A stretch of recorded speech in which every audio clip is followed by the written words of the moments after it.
Good morning. I'd like to call the meeting of the Land Conservation Committee. Roll call. George Bousset, Present. Gary Eder, Present. Pat Kinney, Here. Jim Schultz, Here. David Mindell, Here. Charlie Ortman, Here. and Jerry Richardson. Thank you. Introductions this morning.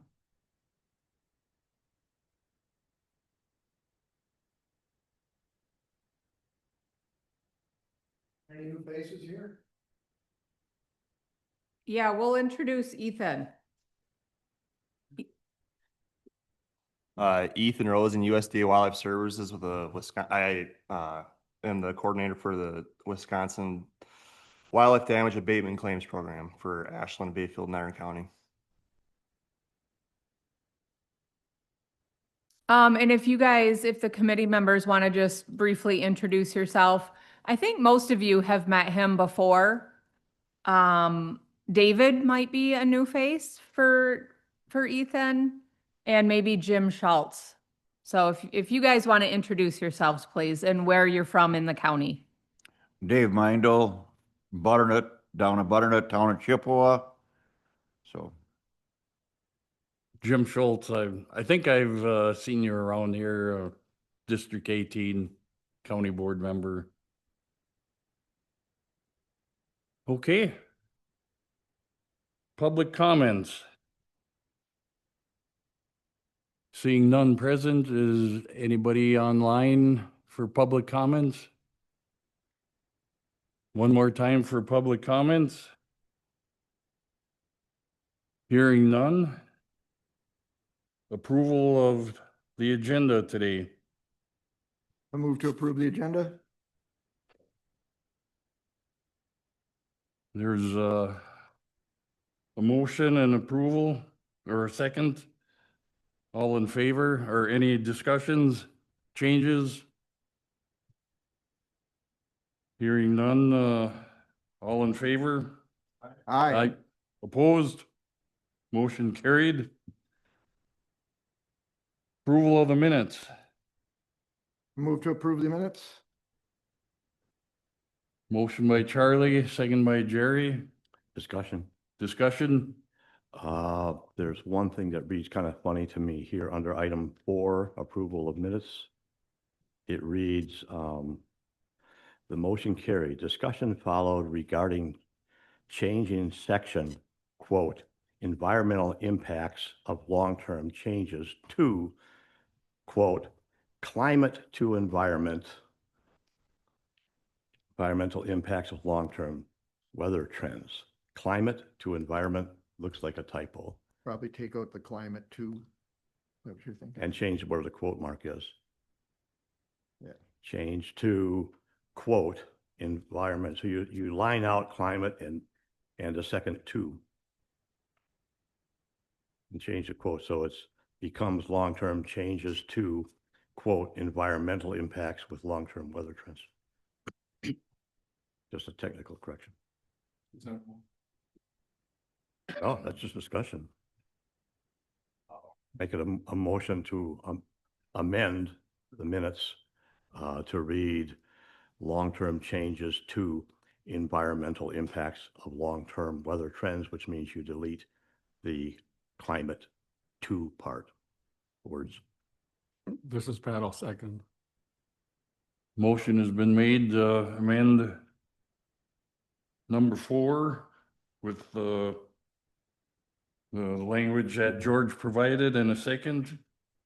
Any other noticeable changes? Could you repeat that, please? Motion is to delete the motion is to delete the words climate to. And I think we have to vote on the amendment.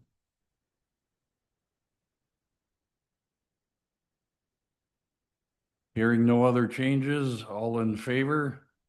Aye. Aye. Opposed? Motion is carried.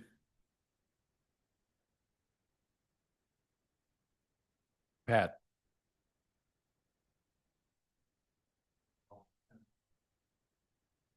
Okay, I'll entertain a motion to approve the minutes with the amendment. You had a motion and second to approve those, and we just approved the amendment so we could vote on the minutes as amended. We're ready to do that. So what are we looking for? We're just ready to vote yes or no on the amended minutes. Okay, all in favor on voting to the amended minutes? Aye. I, Opposed?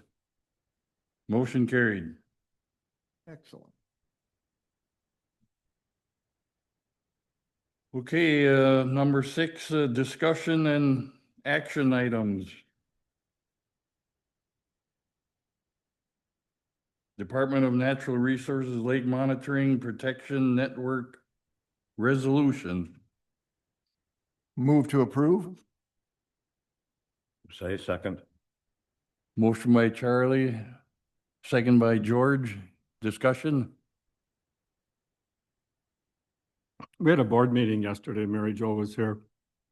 There was another item related to our hazardous mitigation plan that had very different numbers for the number of lakes and miles of shore. And there weren't descriptions in there like navigable or non-navigable or intermittent and stuff. The numbers Mary Jo has is what I see online when I do a search. And the board passed this resolution yesterday because we had to reschedule this meeting. But just, I think we leave it as it is. But Mary Jo, I see numbers, and we're doing farmland preservation also, and there's numbers in there. We're working with Northwest Regional Planning. If there's descriptors that help us to understand why different numbers show up, those descriptors would be helpful, as far as what we're looking at with farmland preservation, the hazardous mitigation plan. Because if all I see are like, we've got this many lakes in one document and a very different, like almost a factor of 2 number of lakes somewhere else, my gut level reaction is both can't be right and who's got it wrong. But I know it's not that simple because you can define lakes as named lakes based on acreage they have, those sort of things. And for whatever reason, numbers without sufficient descriptors are being used. And if you read enough documents, you go, wait a minute. Yeah, I explained this to the board the other day. Lots of different resources come up with different numbers. How do you define a lake? So if I ask Google, how many lakes are in Ashland County, Wisconsin? Right now it says Ashland County has 64 lakes covering 11,000 acres of land, according to the Wisconsin County Clerks Association. Other sources cite a higher number of lakes at 85 lakes, in addition to many flowages and streams. So even right here, it depends on what source you're using and how do you define lakes. So the state puts out a lake book for each county, and that will list, I think it says Ashland County has like 158 lakes, but it depends on how they're classifying. How many acres distinguishes between a lake and a pond. Some lakes are named, some lakes are unnamed. So I think there's always going to be some variation in depending on where you're getting your information from. I don't know what the best source is or what the best answer is, but usually we're using like the DNR state website to classify how many lakes, how many miles of streams do we have, how many identified streams. So we're always going back to the DNR because they are the manager of our surface waters in the state of Wisconsin. So I guess that's the best answer I can give. Well, and I think you just said something that would make sense to add to documents where we talk about lakes and miles of stream, and that is cite the source for that information. Because if different sources have different numbers and lack of descriptors, then just cite the source, as you just mentioned. And that way, if we're looking for further detail, we know your source for that, and the source you cited would seem to make sense to us. Yeah. Gary? Each and every one of them could have an environmental impact. So I think that we should always use the higher number because they're just including some of them little ponds and stuff, but they also are there for what we stand for, to protect. So I think we should always try to use the bigger number for that reason.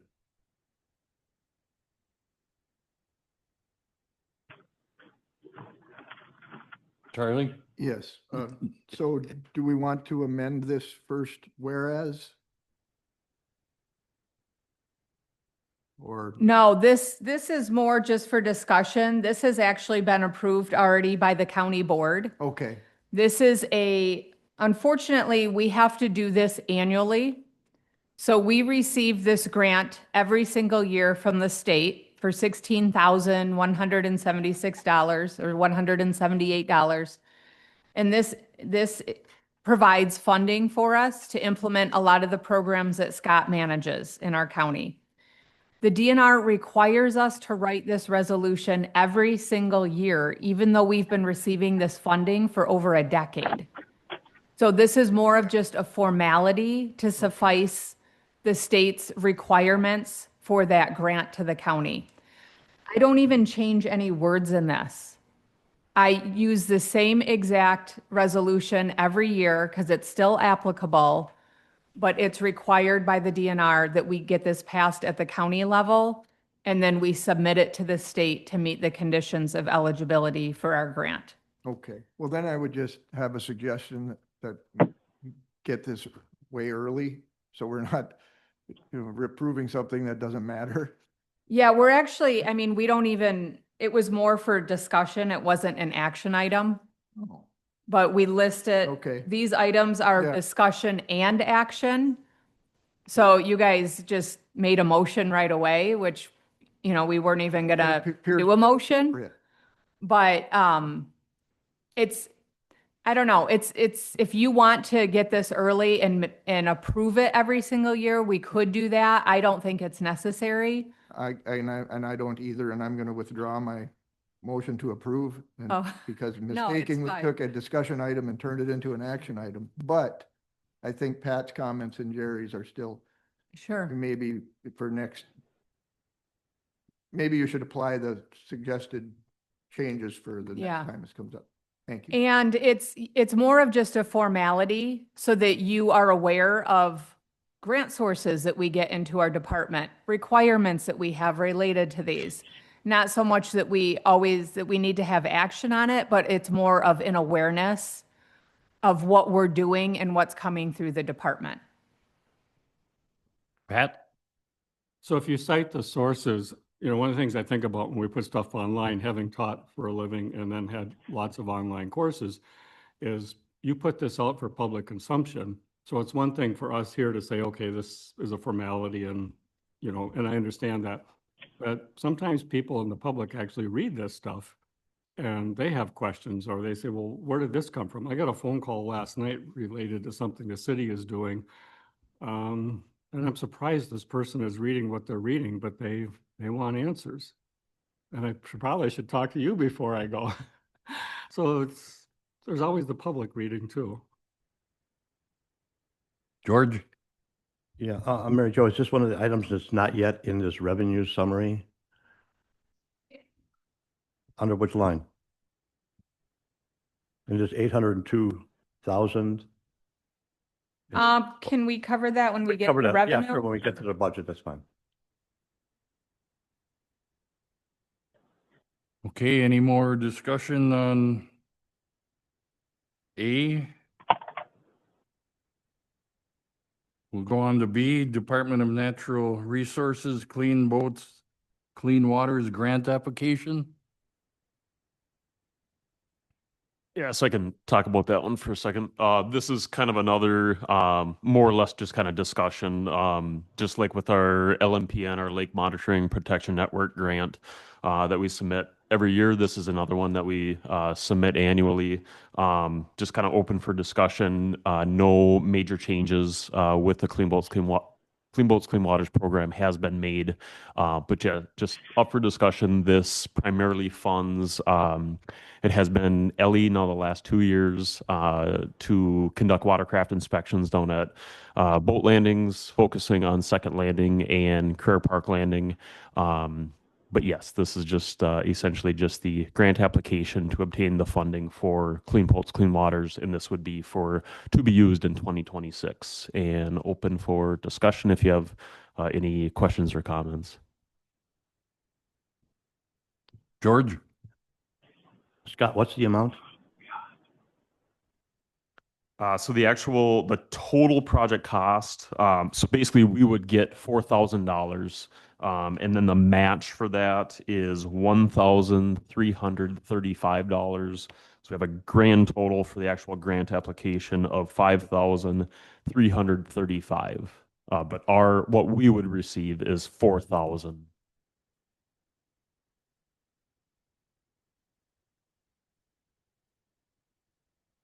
Any more discussion or questions for Scott?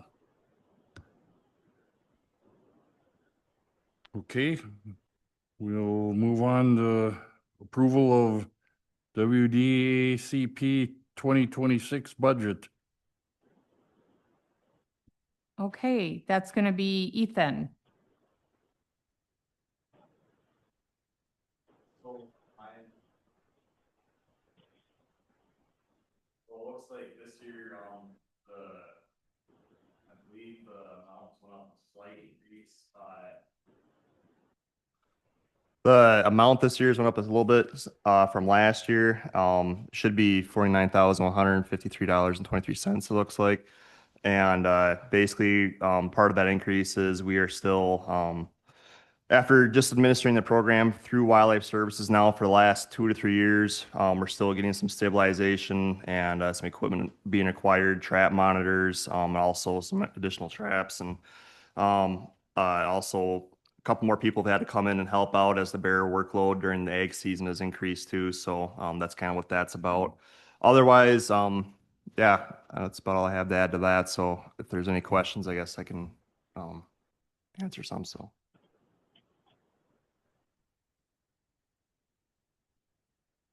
Jerry? I was just curious, maybe I'm out of order here, but I don't see anything mentioned on the elk. So Anywhere, shape or form in any of my bracket. No. I have just some notes that I just was gonna include.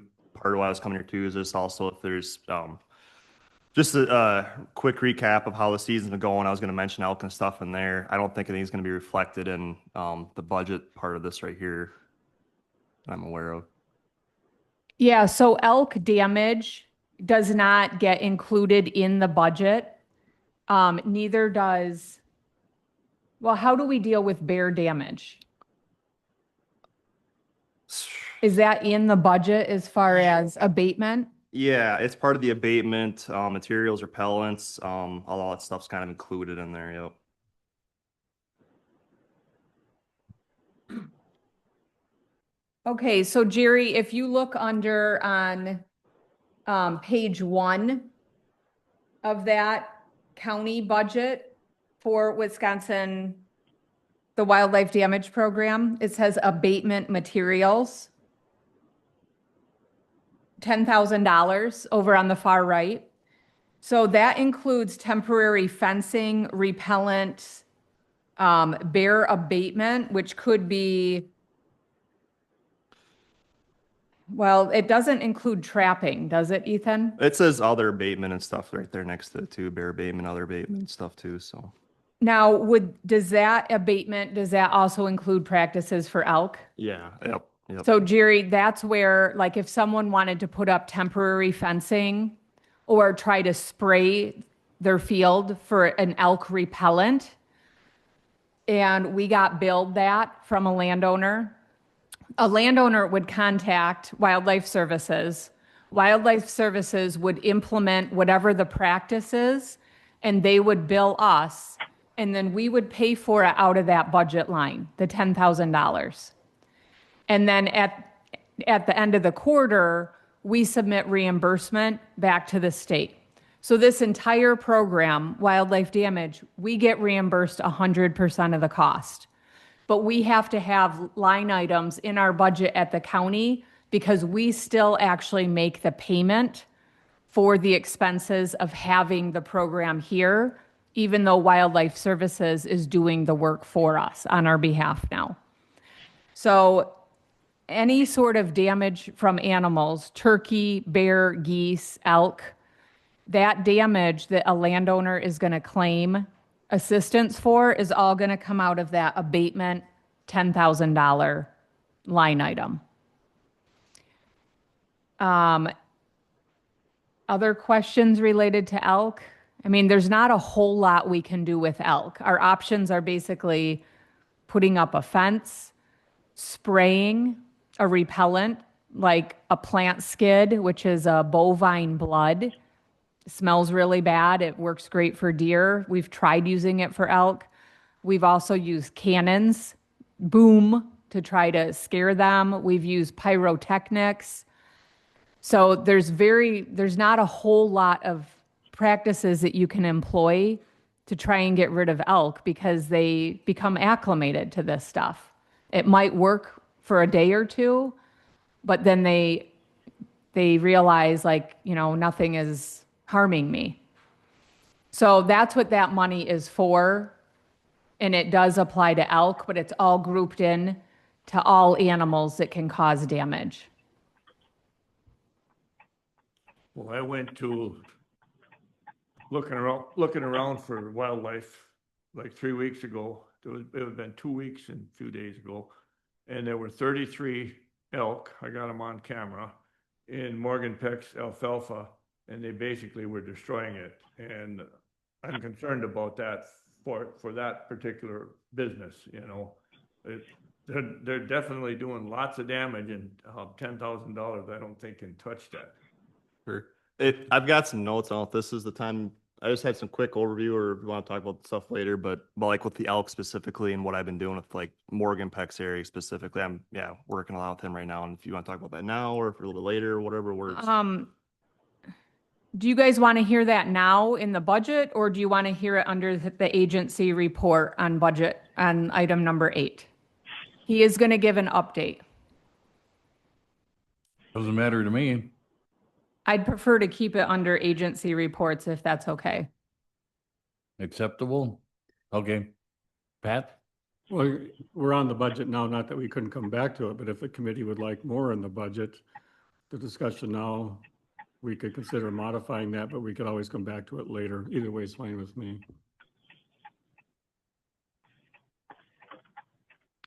I guess have one question. Could you give or if you know, a recap this year compared, the previous few years or whatever, as far as bear and deer and elk or whatever damage abatements, problems or trapping comparison only? Yep. Yeah. Do you want to wait till the age reports, or you want to do that now? Because I've got some notes and stuff on that stuff I was going to share. So whenever you want to go through that. Wherever it fits in the best. Keep it to the agency report. Yeah. Okay. So as far as the wildlife damage budget, there was a slight increase from last year in salaries. That's very common. We see that at the county level. There was a slight increase in office supplies overhead, a slight increase in travel mileage, and then a slight increase. That's it. So the overall budget is a little bit higher, and that reflects those items that I mentioned, salary, travel, and office supplies. Once again, it's 100% reimbursed, and then the county recoups $1,200 for our time to make payments, seek reimbursements, and administer the program. So that $1,200 is considered as revenue. Any questions?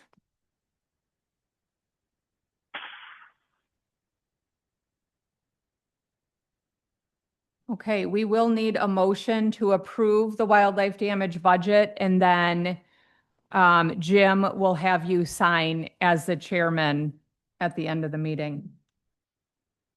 Okay, can I hear a motion to approve? Sure, I'll move to approve the I'll- wildlife damage budget. Yeah, I'll second it. Charlie makes a motion, David seconds. Any more discussion? Questions? All in favor? Aye. Aye. Opposed? Motion carried.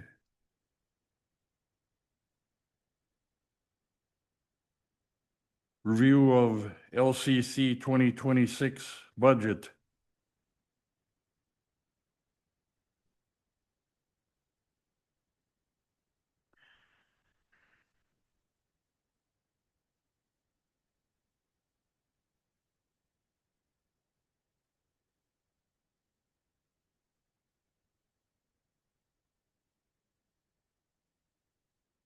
Do you guys want to start with questions, or do you want me just to start with a couple highlights? There's lots and lots of pages in this budget, so I want to keep it as easy as possible. George? Yeah, I just would like to start with a sort of a general question that I just couldn't figure out the answer to. So I add up the expenses, and I realize some of these are reimbursed, that come to about 943,000. And then the revenues are 802,000. And just wanted to understand the difference. I know there's some reason for it, but I just don't know what it is. Oh, yeah, so you have 713, 51, 84, 78, 1, and 13,000 comes to 943 of all these worksheets. And your revenue is at 802. So I know you have got an explanation for that. I just don't know what it is. Yeah, we employ 5 or 6 staff. So we are not all 100% reimbursed. There is a cost to the county to run this department. Yeah, so this difference is like 140,000. Is that about right? That the county's going to be the county part of the budget, about 140? $140,565. That's the number I got. Thank you. Yeah. Brilliant. So this is a $220,000+ increase in actual expenses from this year, 2025 to 2026. And there's a couple large-scale grants that are coming in next year. One of them is 4 culvert replacements that are on town roads that enter the national forest. So these are all in the town of Morris and right around Mellon. The U.S. Forest Service contacted me 2 months ago and asked, well, the town of Morris asked for a culvert replacement. They wanted help with a grant for $50,000. They're going to be replacing a culvert. At the same time, Chris Esther from the Forest Service contacted me and said, instead of just doing the 1 culvert, let's add 3 other culverts that are on roads that enter the national forest. So we applied, which was supposed to be a $50,000 grant. We applied for a $410,000 grant 2 months ago. We got the grant from U.S. Fish and Wildlife Service. Some of that money is being administered this year, and some of it is going to be administered next year. So the amount that's going to come in next year is a little over $260,000, and that reflects part of that increase, well, that major increase in expenses from this year to next year, because that money will run through our department. So we are going to charge an administrative fee to manage the grant, so we'll generate some revenue off of there. But we are also going to have material and supply expenses because we will be working with the highway department. They will implement the culverts, but we will be helping to purchase everything through that grant. So we do have in our land conservation budget, in the budget 57,410, we do have a grant or a line item for federal grant, FWS, that's Fish and Wildlife Service, for $260,000. And then on the revenue side, we have a revenue federal grant, U.S. Fish and Wildlife Service, for $269,000 in revenues. So there'll be a revenue of $9,000 generated from that one grant line. The other point that I wanted to make is, and I did list this in my staff report, Wisconsin DACAP, the Department of Agriculture, Trade, and Consumer Protection, they received a $3.5 million increase this year and a $3.7 million increase for 2026 for land conservation staffing. So this is the first time in my conservation career that the state is going to fully fund the first 3 conservation staff in every single county in Wisconsin. This is a massive increase for land conservation departments across the state.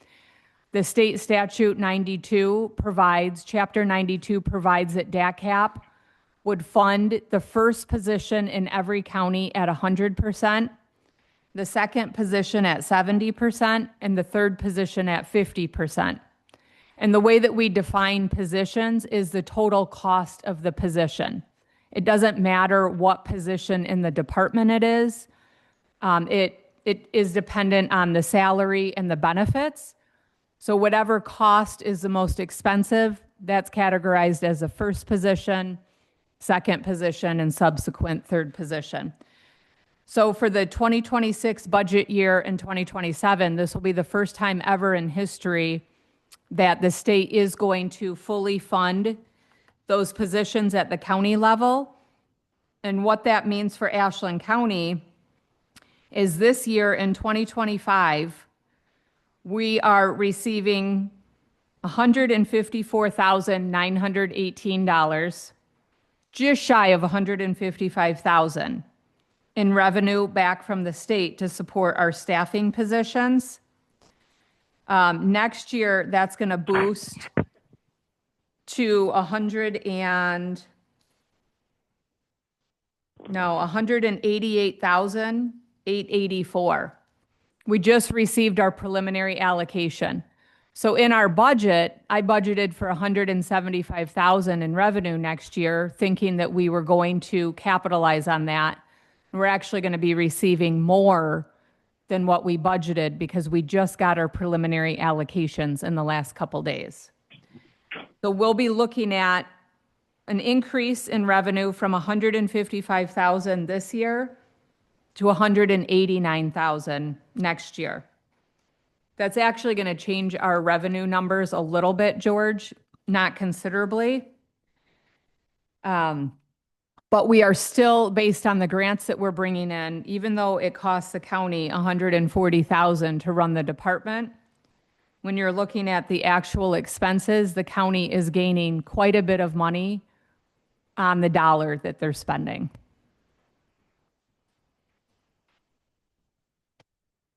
Are these grant or the fundings for these positions, is that perpetual forever, or is it subject to yearly political changes? The second, yeah. So land conservation staff have been lobbying for years across the state at legislative hearings. I've testified at legislative hearings for multiple years in a row. And our parent association, Wisconsin Land and Water, we have a lobbyist. We work with the legislature regularly, and we are always asking for a base increase allocation, our base funding.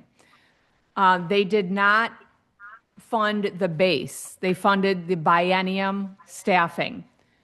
So we're secure for 2 years, but we are going to have to continue lobbying for an increase in that base allocation to land conservation departments around the state.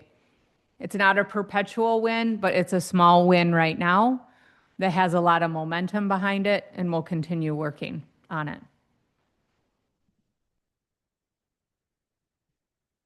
Any more questions, comments? There's not any other substantial increases or major changes. The One Fish and Wildlife grant is a new grant. We also received final award on a grant that funds Ellie's position, the Natural Flood Management Grant. This is the type of work that we did the last 4 or 5 years in the Marengo of implementing practices on the landscape to help us become more resilient to future flood events.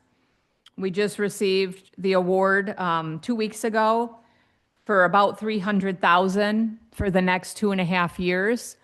That will implement practices now in the Brunsweiler, and it will fund Ellie's position through 2027 to help coordinate work in the Brunsweiler. So we'll be working with landowner Carl Sukinen on some in-stream and edge of farm practices to help slow the flow and prevent future flooding at downstream road culverts in the Brunsweiler River watershed.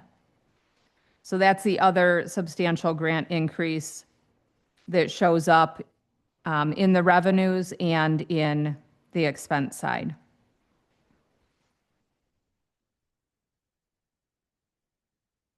Questions? Pat? You're in a building right now in Ashland, and just out of curiosity, since the county is doing a space needs study, in your perfect world preferences, would you prefer to be located in the city limits, or given what you do, maybe somewhere else like the Marengo or High Bridge area?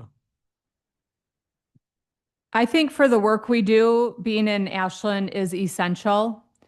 Ideally, we would still be partnered in a building with Farm Service Agency and Natural Resource Conservation Service, because a lot of the clients that we serve also utilize those services. And when NRCS moved out of the space that we're currently in 3 years ago, they relocated over to the west side of the Super One parking lot. That building was not large enough to accommodate us. But ideally, we would stay in Ashland. That's where most of our staff live. I feel like it's most central to the other agency partners that we work with. We utilize storage space west of town for a boat that we have. It's a big question. I don't know. Well, I talked to the administrator and asked him if he knew the answer, and he didn't, so he said he was going to talk to you. But I guess, I remember when you guys were all together, and it was kind of nice. And the first time I went to talk to NRCS, I end up down there, like I was supposed to be there at 10, and like, where are they? And it was actually just down the block from me, which is kind of funny. But, as you think about space and the benefits of you folks being together, is maybe you kind of keep an eye out for what's available. And if there's a space, and getting back together makes sense at some point, just to keep your eyes open and, talk to Michael Bunt and look for something, because, it was nice having everybody together. And I think everybody you work with thought so too. Yeah, I think the odds of us ever relocating with NRCS and Farm Service Agency is extremely minimal. Their bidding requirements at the federal level, they have to follow all sorts of regulations on public accessibility for the building that they're in. They have space requirements per person. They have cost requirements per square footage. It's a lot more strict than what the county would employ as far as what we need for space. I don't see them ever moving again. And there's no space in that building to accommodate our staff. The other thing that we need to consider is we own a no-till drill that needs storage for the winter months. We have a boat that we use for our department that needs to be in storage. We have 3 new vehicles. They sit out in the parking lot all year round right now, but we currently are renting space for the boat. We rent a separate storage space for the no-till drill for the winter, and then we're paying over $10,000 a year to rent our office space. So ideally, we would be in a space that the county is not renting in the future. I don't think another building is the answer because then the county has additional overhead. I think if we ever move or when we move, it should be in an effort to consolidate county buildings and county staff so they're not taking on more overhead. They would be moving into a position of no rent and less overhead, less maintenance. So that doesn't really answer your question. It's complicated. We have, I think, 6 different buildings all around the county that we have staff in, all the way from Butternut up to here. And for anyone, any public that we're serving, trying to figure out where these departments or offices are located is not always easy. And if clients are working with multiple departments, they might be driving all around the county to get the services that they need. So any effort to consolidate things as feasible as possible, I think, is the best answer, not necessarily for us, where is that location? Because it might make more sense to put us in a different town, but if that means building another building or adding more buildings to the county, I don't necessarily think that's the best answer on behalf of the county. Well, I was just curious, if you had a preference, but, I understand the benefits of staying here, but I was also curious about, if you were somewhere else and the right spot happened to become available, and you said, great, that would really work for us. From a budget perspective, I talked to the administrator, I don't see how we possibly add buildings at this point unless it was somehow a fit where, oh my gosh, this works out really well and there's some form of consolidation and meeting needs for cold storage and those sort of things. So I would hope that staff would kind of keep their eyes open to opportunities so that at some point, if a certain building came available, that you folks recognize that, because I suspect as a board and with the administrator being busy, we're not always going to have our eyes open for something that might be the right fit. But I sure don't see us, buying a building, building a building, unless it's the perfect fit. But if you see it, let us know. Yeah, the other thing to consider, I mean, we've been in that space for 25 years, since 1983. That's more than 25 years. Yeah. So people know where we are. The other thing is it's all one level. A lot of our clients have mobility issues. So if we move to a different building, we have to think about that too. Are they going to have to climb stairs? How far would they have to walk from a parking lot to our office space? We have a huge parking lot, which makes it very easy for people that are renting the no-till drill. So there's a lot of great benefits of the space and the building that we're currently in that would have to be considered for our clientele if we were to move. For example, if we move to the courthouse here, I don't necessarily think it would be a great service to the clientele because they're going to be climbing stairs. They're going to have to walk farther from a parking area.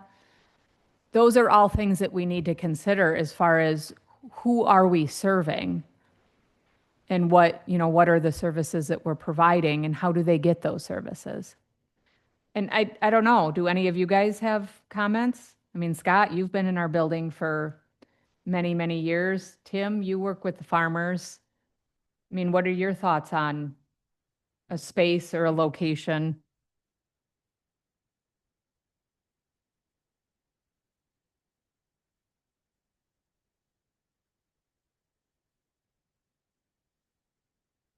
Yeah, I guess kind of just my 2 cents. I do agree with just the longevity. We've been in that building for a long period of time. People know where we're located. I think as far as like the demographics of who we typically work with, I think being right on that main level where folks can, park right in front, I think that's a huge advantage.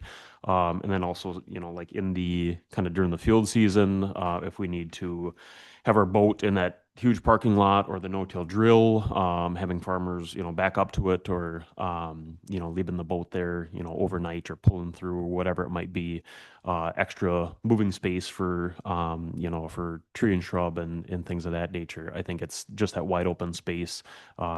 It's been working really, really good. So definitely understand the concerns, financial side of things. But I think our spot has been working great. George? Well, not to take much time, but just throw something out there. The answer would be for the county to acquire that property and then eventually use it for other departments and services as well.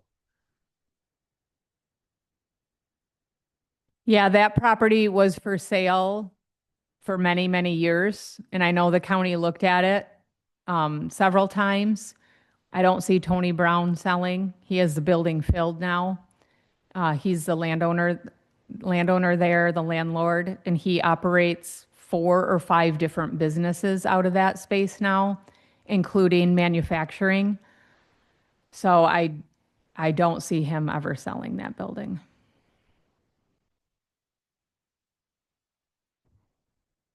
Any other questions, comments? George? Regarding the budget, I just wanted to say, I think, well done. But I also think that if I were on finance or on the county board, or wait, I am on the county board, I would want to see a 1-page simple summary with lots of white space, then not too complicated, and the detail is back up. You'd like to see a 1-page what? If you were presenting this to like the county board for budget, I think a lot of people just want to see a simple 1-page summary by some categories, like you have about 6 pages here, those 6 line items, simple explanation, and with this kind of thing as backup, because a lot of people don't want to just look at all this detail and wonder what to do with it. So it just needs a simple summary page to cover it. We have that. Oh, good. That was in your packet, and that is the budget. What was it called? Oh. Yes, I did submit that with the budget. Every department was required to have a budget narrative. So I will give you a copy of that. Sorry about that. It's actually 2 pages, front and back, but it covers the increases in the budget, and it talks about the mandated programs and how much those programs cost. Yeah, that's great, but a little bit different than what my suggestion was. I'm kind of a numbers guy. I just want to see, different line items, the numbers, the totals, and be done, and the narrative can be in the backup. But that's just me. Pat? So in finance, starting most of 6 years ago, we had these brief summaries, but it wasn't as much information as we wanted to understand what was going on. So what you see in front of you is what finance asked for, so we could delve into further details. That's why she has what she has. At our last finance meeting, we asked, could we get a summary like you're speaking to, something briefer that would give us the big picture overview? And then if we want to, we can delve into the detail that you see here. So they were going to start creating reports that have more of a summary, and then finance could go into more detail. But what she has is a consequence of what finance asked for. You'll get, more of what you're asked for as they start changing those reports or including those reports. And that summary she referenced, finance asked for each department to write this brief description and overview and summary so that we could better understand what they do, just for our benefit of understanding, what they do. So that's that, what she has there that could be made available. And it would be a nice thing, it didn't really occur to me until I'm sitting at this meeting, how those things would be helpful for each of the committees, where there's board members, because when we come in, we're new, and for the most part, we don't know very much about what departments do. So those summaries that we got on finance for each department were really helpful in helping us understand what they do. And therefore, as we looked at all this detail, making more sense of it than we otherwise would.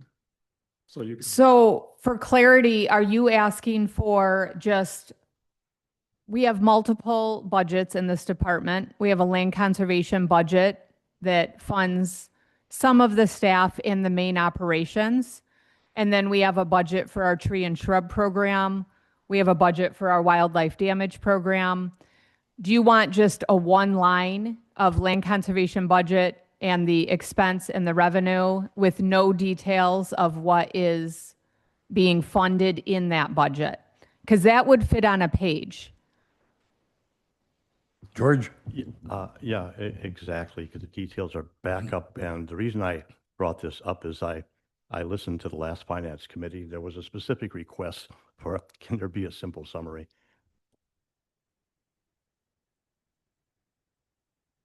Yeah, last year I did that.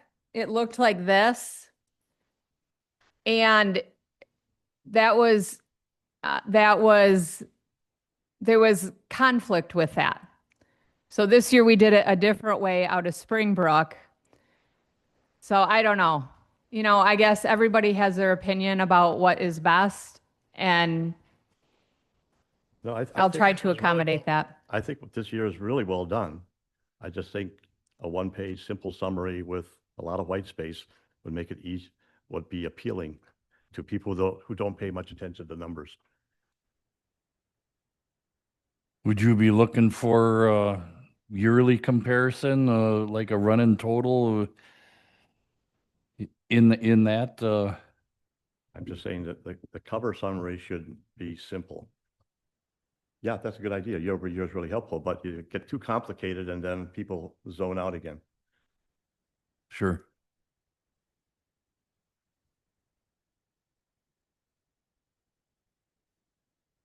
We can do that for the future. Pat? Mary Jo, for the sake of simplicity for department heads, you could talk to Dan, about that summary so that they do the same thing for people running reports. And maybe it's something as a board or maybe as finance we should take up, is to make these reports so they work for finance's big picture, and then finance gets more detail. Because it wasn't until we were getting details a few years ago where we really began to understand how do we change things to make things work, because we needed to. But the big picture, if there was a consistent format for departments and committees, then, the staff that prepare these, would know what to run, and they could use it for everybody, and that'd be more efficient than everybody trying to respond separately. But I think Sue and Dan you could talk to them, and I think they are going to do what George is asking for. Well, we can do a one-page summary of just the expenses, the expense accounts, and a one-page summary of the revenues. Yeah. But it's not going to have any details. So if there's questions about, how much are you spending on salary or how much do you spend on travel, you're not going to have those details. Oh, you do both. I mean, you keep the detail. This is excellent detail. You just put one pager on top of it, and that ties to the detail, and then you're done.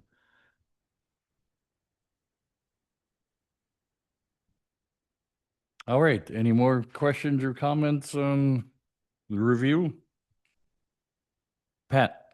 I want to ask Mary Jo, this meeting got rescheduled and didn't fit in where we thought in budget season. We have a finance meeting tentatively the 25th of September. It's very possible it gets moved to the September 30th. And then at that meeting, the finance committee would be asked to approve a budget for public hearing. Do you want this committee to approve this budget today? That'd be great. So I'll make a motion to approve then. Second by Busse. Motion has been made, seconded, or by Pat and seconded by George. Any more questions, comments, discussion? Charlie? Thank you, Mary Jo. All in favor of approving this budget, signify by saying aye. Aye. Opposed? Motion carried. George? Just one point, I think it was pointed out in the finance committee that these are all interim approvals pending the ultimate county board approval. Yeah. Very good. Next item, update on farmland preservation plan.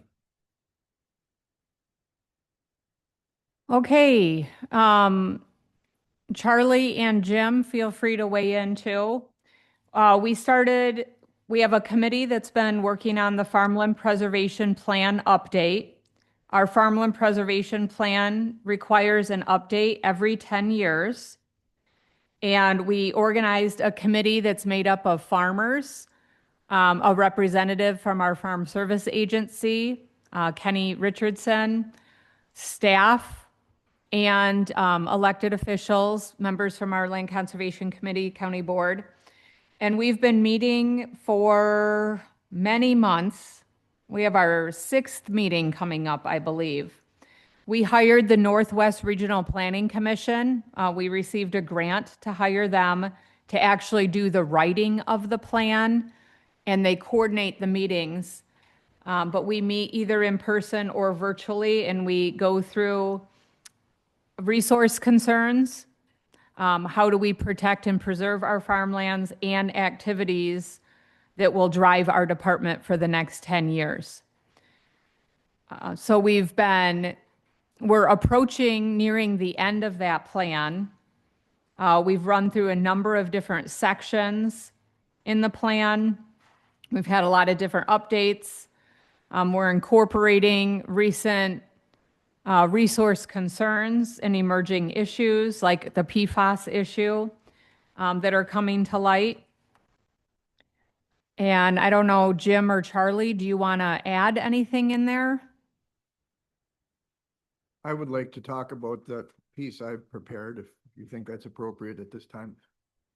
So I've been involved in planning for the county. I was on the last one 10 years ago, and what always left me feeling incomplete about that is we didn't have a closed loop. We had a couple of departments that took it as a working document and followed the instructions that we kind of laid out at our goals and objectives. But I always wanted to make it end up going back to Madison with something for them to do for us as well. So they made us write this plan, which is a good idea, but then it was just left. And it was like, okay, we wrote it. What are you going to do with it?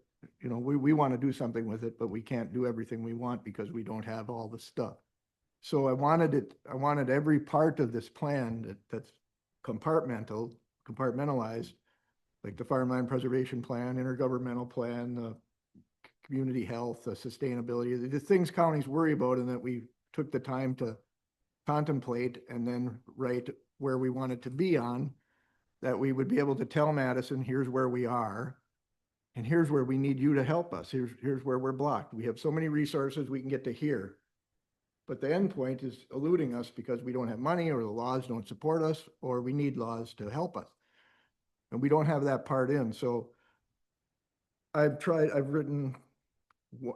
completed one, what I'm going to call it an appendix, because I realized trying to change up the whole structure of the plan to add that kind of follow through, add those kind of additional steps in would be very difficult and would need a whole lot of massaging of what we've already done. So what I've done is prepared what I'm calling an appendix, and I've completed the one for the Farmland Preservation Plan, and I've called it Threats to Farmland, where I've actually researched all the current threats to farmland that I could find.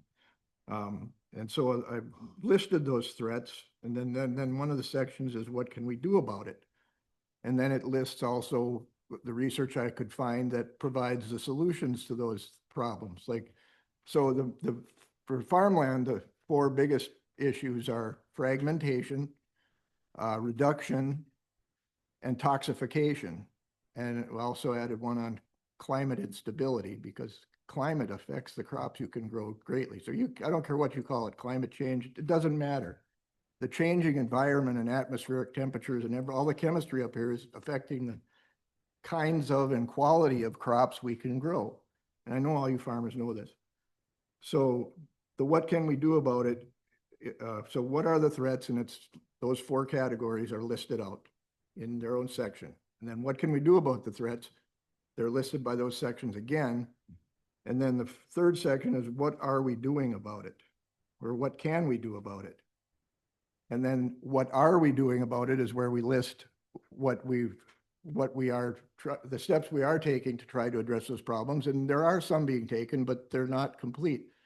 And we need help. And so the last section, what help do we need, is where we take what are we doing and where that isn't being, it isn't enough. So what we are doing is not solving the problem. It's the limited steps we have the money to do. And then so what help do we need? We'll ask Madison, we'll describe to them the steps that we need to take but can't afford. And then we'll ask them to, then we'll say, okay, what laws do we need? What money do we need? And we'll make a legislative ask. And so when we send it back for their approval, we'll also be sending them a list of, hey, this is our plan. This is where we want to be, but you need to help us get all the way. And so that's done for the farmland preservation plan. It's 3/4 of the way done for community health. It's 3/4 of the way done for sustainability. And it's 3/4 of the way done for intergovernmental. So I'm going to work with Mary Jo on this one to flesh out the last remaining steps that I couldn't do. And then hopefully it will serve as a sample for the rest of the plan's elements if it looks like it's going to work. So after this meeting, I'm going to sit with Mary Jo for about 30 minutes and show her what I've done. And then hopefully she likes it, or maybe it isn't any good, but that's what I'm trying to do. And that's all I have to report. Thank you. Pat? What if the response back from Madison was, well, we have the Natural Resource Conservation Services.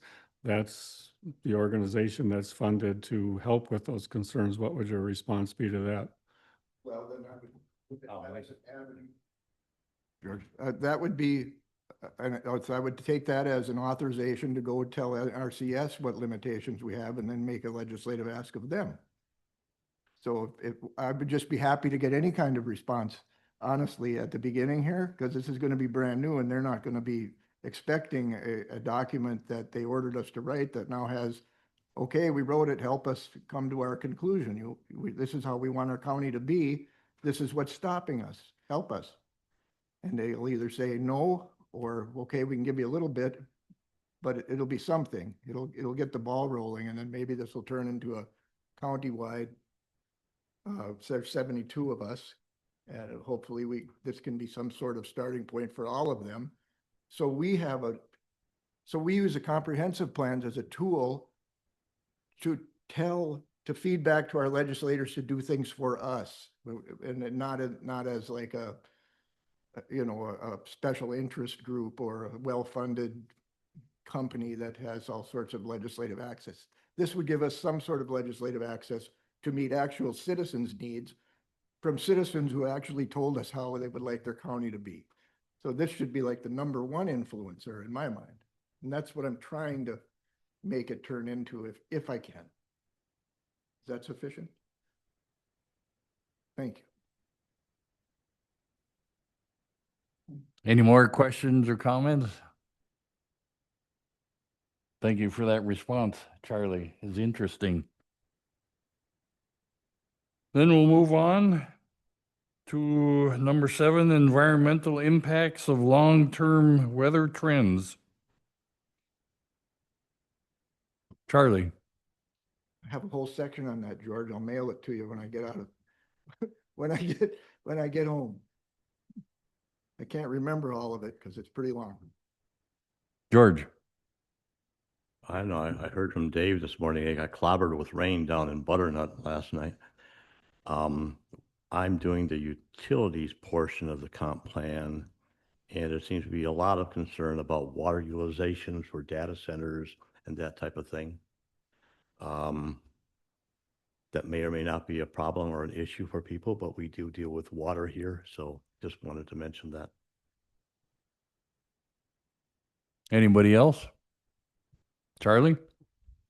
What element would you think data centers would be under? Utilities. Utilities. Okay. Would you like me to do what I did with farmland preservation to data centers? I can find out everything about them. Sure. Okay, I'll do that. Pat? We had another smoky summer, and I read an article somewhere a few weeks ago that apparently people like tourists, when they look at the air quality index, are actually saying, well, where can I go where the air is something I can breathe? And it's kind of amazing how our neck of the woods is an area where people are making the conscious choice not to come here as much as the otherwise would, for if they're going on a trip, et cetera, which I guess can make sense.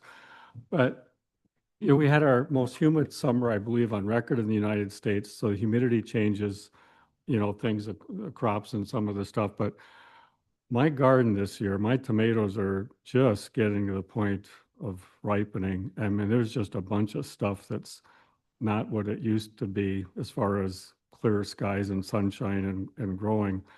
And I'm looking at some of the fields with crops on them, oats in particular, how late some of them have been combined compared to what I'm used to historically. I'm also noticing, at least when I drive up and down roads, how often I see fields, bigger farmers, spraying with Roundup as a desiccant on grains before they combine. And I don't know quite I understand on the one hand it thrashes better when it dries down, but I don't know if that's related to humidity. The more humidity makes it harder to thrash that grain. It doesn't, it just doesn't seem to dry out like it used to be. And so I'm wondering with this climate change and higher humidity levels, at times, if that's impacting how farmers are farming and if the sample is too small to really notice, but maybe Tim, and maybe this is just cultural habits of farmers changing things as the equipment got bigger and they can do some of this, or if there's reasons for it. Yeah, I mean that's a good point. Like when we talk about the changes in the weather, for me personally, like farming my whole life, it seems right now we're in the cycle of like a later spring, later fall. I mean, frosts. I remember frost when I was in my teenage years in the 90s, where the fair we would get really cold weather. It would be like 35 to 40 degrees, and now we're not having killing frost October to November. So it's lengthening the season. And so even like humidity and moisture, I look right now with the corn crops, it's huge right now. We have gigantic corn right now, and even some of the small grains, it's a great crop. Now to get them off because of humidity, I don't know, maybe it's like Seattle or something like that, but so it's wet, but there are abundance of crops right now. And even like the spraying the Roundup, I mean, it's what my understanding is that they're spraying just to kill, to kill those weeds, so it is easier to combine, so you don't have that high moisture contact because it's not going to go through the combines as easy if you have that weed in there. And then they try to kill the weed so there's less weed head, seeds in the grain too. But yeah, I guess I would just agree with you. Like that farming is changing because of the weather. So, and that's good in some instances and not so good in others. Jerry, This particular growing season this year has been unbelievable because it's like the rainforest here. And I've never seen it in my time make fourth crop alfalfa and harvest it. And I mean, it's unbelievable. And it's also caused some other problems that we're kind of working towards mentioning here now. The high growth on the corn and the soybeans. And now they're finding mold in them because the plant grew so fast and there's so much growth in it that it can't dry down enough now that the beans are getting ripe, and they're finding out getting mold in them.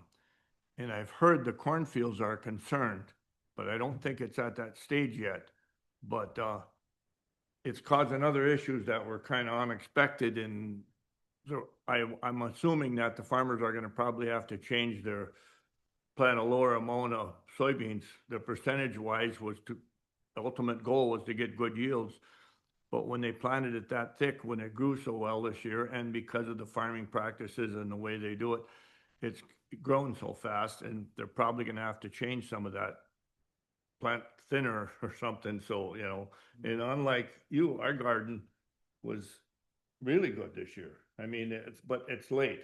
It's very late, but everything grew unbelievable. That's all I got. George.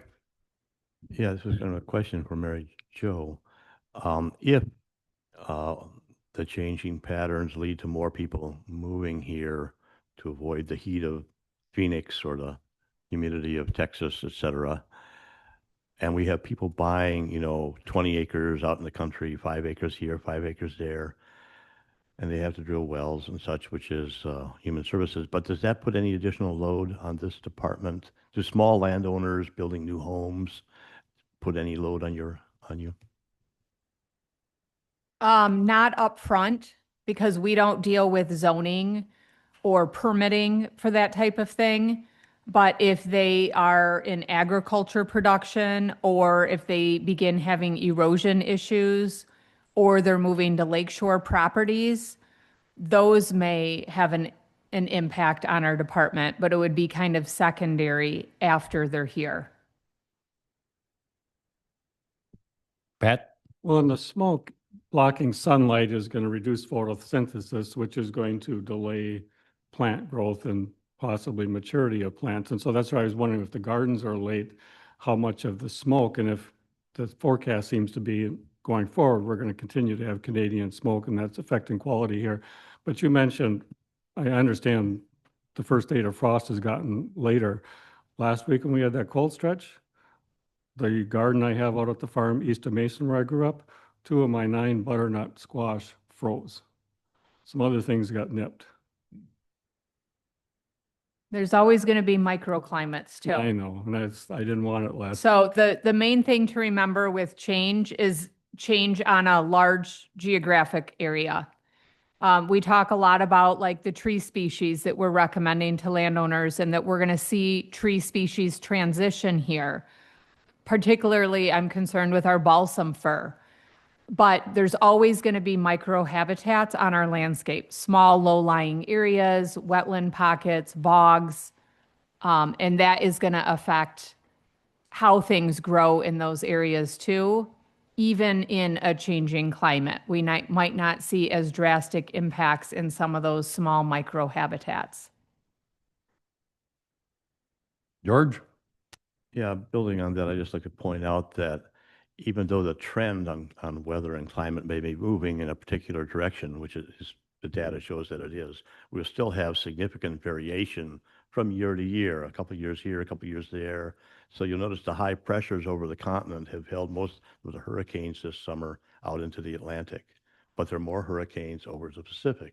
So that's because of the macro changes in the pressure systems on the planet, but the planet itself is still, overall, the trend is warming, and we'll have these variations from year to year, even though the trend will continue in one direction probably. I just want to Tim. make just an additional comment. So there's something that happened or is happening with higher moisture too within the grazing. We're having there's more slugs and liver flukes can be more prevalent with the higher moisture in the soils. The other thing too is just in the larger climate, there's studies out there that says that where the planet's actually greener right now because the carbon is more accessible, so the plants don't have to like fight for it as much. So it's just an interesting, other different interesting things that are out there. So there's definitely benefits of the climate change. And there's also challenges to the climate change too. But so just knowing that both of those are out there. George? Just a fun side note, I asked my grandson last night, do you know how you make water? Of course, the answer is fire, right? Fire makes carbon dioxide and water. Charlie? Just wanted to touch on one other thing that people moving into the area does. It messes with your farmland a lot of times. Low density residential development is a fragmenter and a reducer of farmland in a lot of cases. So we may get them here for the weather or the better weather. I mean, I don't care for the weather right now myself, but it's better than Texas, I guess. But they got to live somewhere, and if they're buying new houses, they're always they want to be out in the country. Maybe some of them will. So there's a lot of impacts that can happen with that, and we don't want to lose any more farmland. Yeah, I would just like to comment on it too, because you were asking like what it could change in this department. If you have more people coming from larger cities moving to the country, manure stinks. You know, so people are, they really are, they're hesitant to this. And then so nutrient management could come into play for sure, because people who are next door to a farmer who's spreading manure can have that, you know, they can challenge if they're spreading the right time, if they have manure running into their property. So those could really, as I'm thinking about it, could definitely impact this department as people move in. And then hopefully we can get more farmers to buy into the farmland preservation plans to kind of stop that fragmentation of land too. So that could be a benefit. I need to interject. I have to apologize because we did not introduce Tim Micka. Tim Micka is our new agriculture technician that was hired. I feel very ashamed that we did not introduce him. He's been on board for over 2 months now, and I just figured everybody already knew him. So I do want to retract a little bit and just let Tim introduce himself and have each of you guys introduce yourself to Tim. He has been born and raised here. He's not new to agriculture. He's new to the department, and he did work for the department previously in our grazing program, but I would like to recognize him, and I don't want to go any farther until we do that. So I'll let Tim briefly give an introduction, and I'm sorry. And I'll forgive you. yeah. I get some more cookies. Yeah. So for the couple guys that don't know me well or whatever, but I'm from Marengo. I grew up on a dairy farm, conventional dairy farm, and in my mid-20s, it was either get in, get bigger, get out, and because that's kind of the trend of farming. So we decided to get out, and that's one of the reasons I'm here, I guess. But I raise beef now, and I don't know. I do direct marketing. I've been part of these programs. I've done a lot of conservation in my life. I said about 25 different programs on my farm, and I'm a huge advocate of it, and because it works. Conservation works, and so what I really want to bring to this position is just advocating for guys for conservation. I understand farming. I understand the stresses of farming. I understand that we don't want to push farmers into corners, just like we don't want to push cattle into corners. But I do think just advocating for it. That's again, as I talk to farmers, understand where they're at, understand their hesitations. Some of the programs, I understand the beauty of them. I understand the challenges of them too, because not every program's perfect. It doesn't always fit in every farmer's plan, but they do work. So and I do see more farmers wanting to do conservation. And, you know, every farm that we get, every new farmer that kind of buys into conservation is a salesman to the next one. So I guess that's who I am.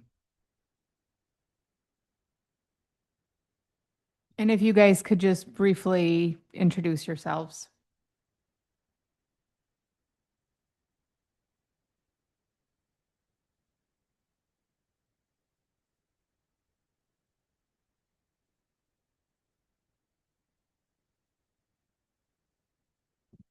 Hi, Tim. George Bousset. You can probably tell I'm a retired numbers guy. But my dad was a soils guy up here for many, many years, so I kind of relate to the subject matter. It's a little bit in my blood. And just to make you a little bit nervous, we all know everything about you from your dad.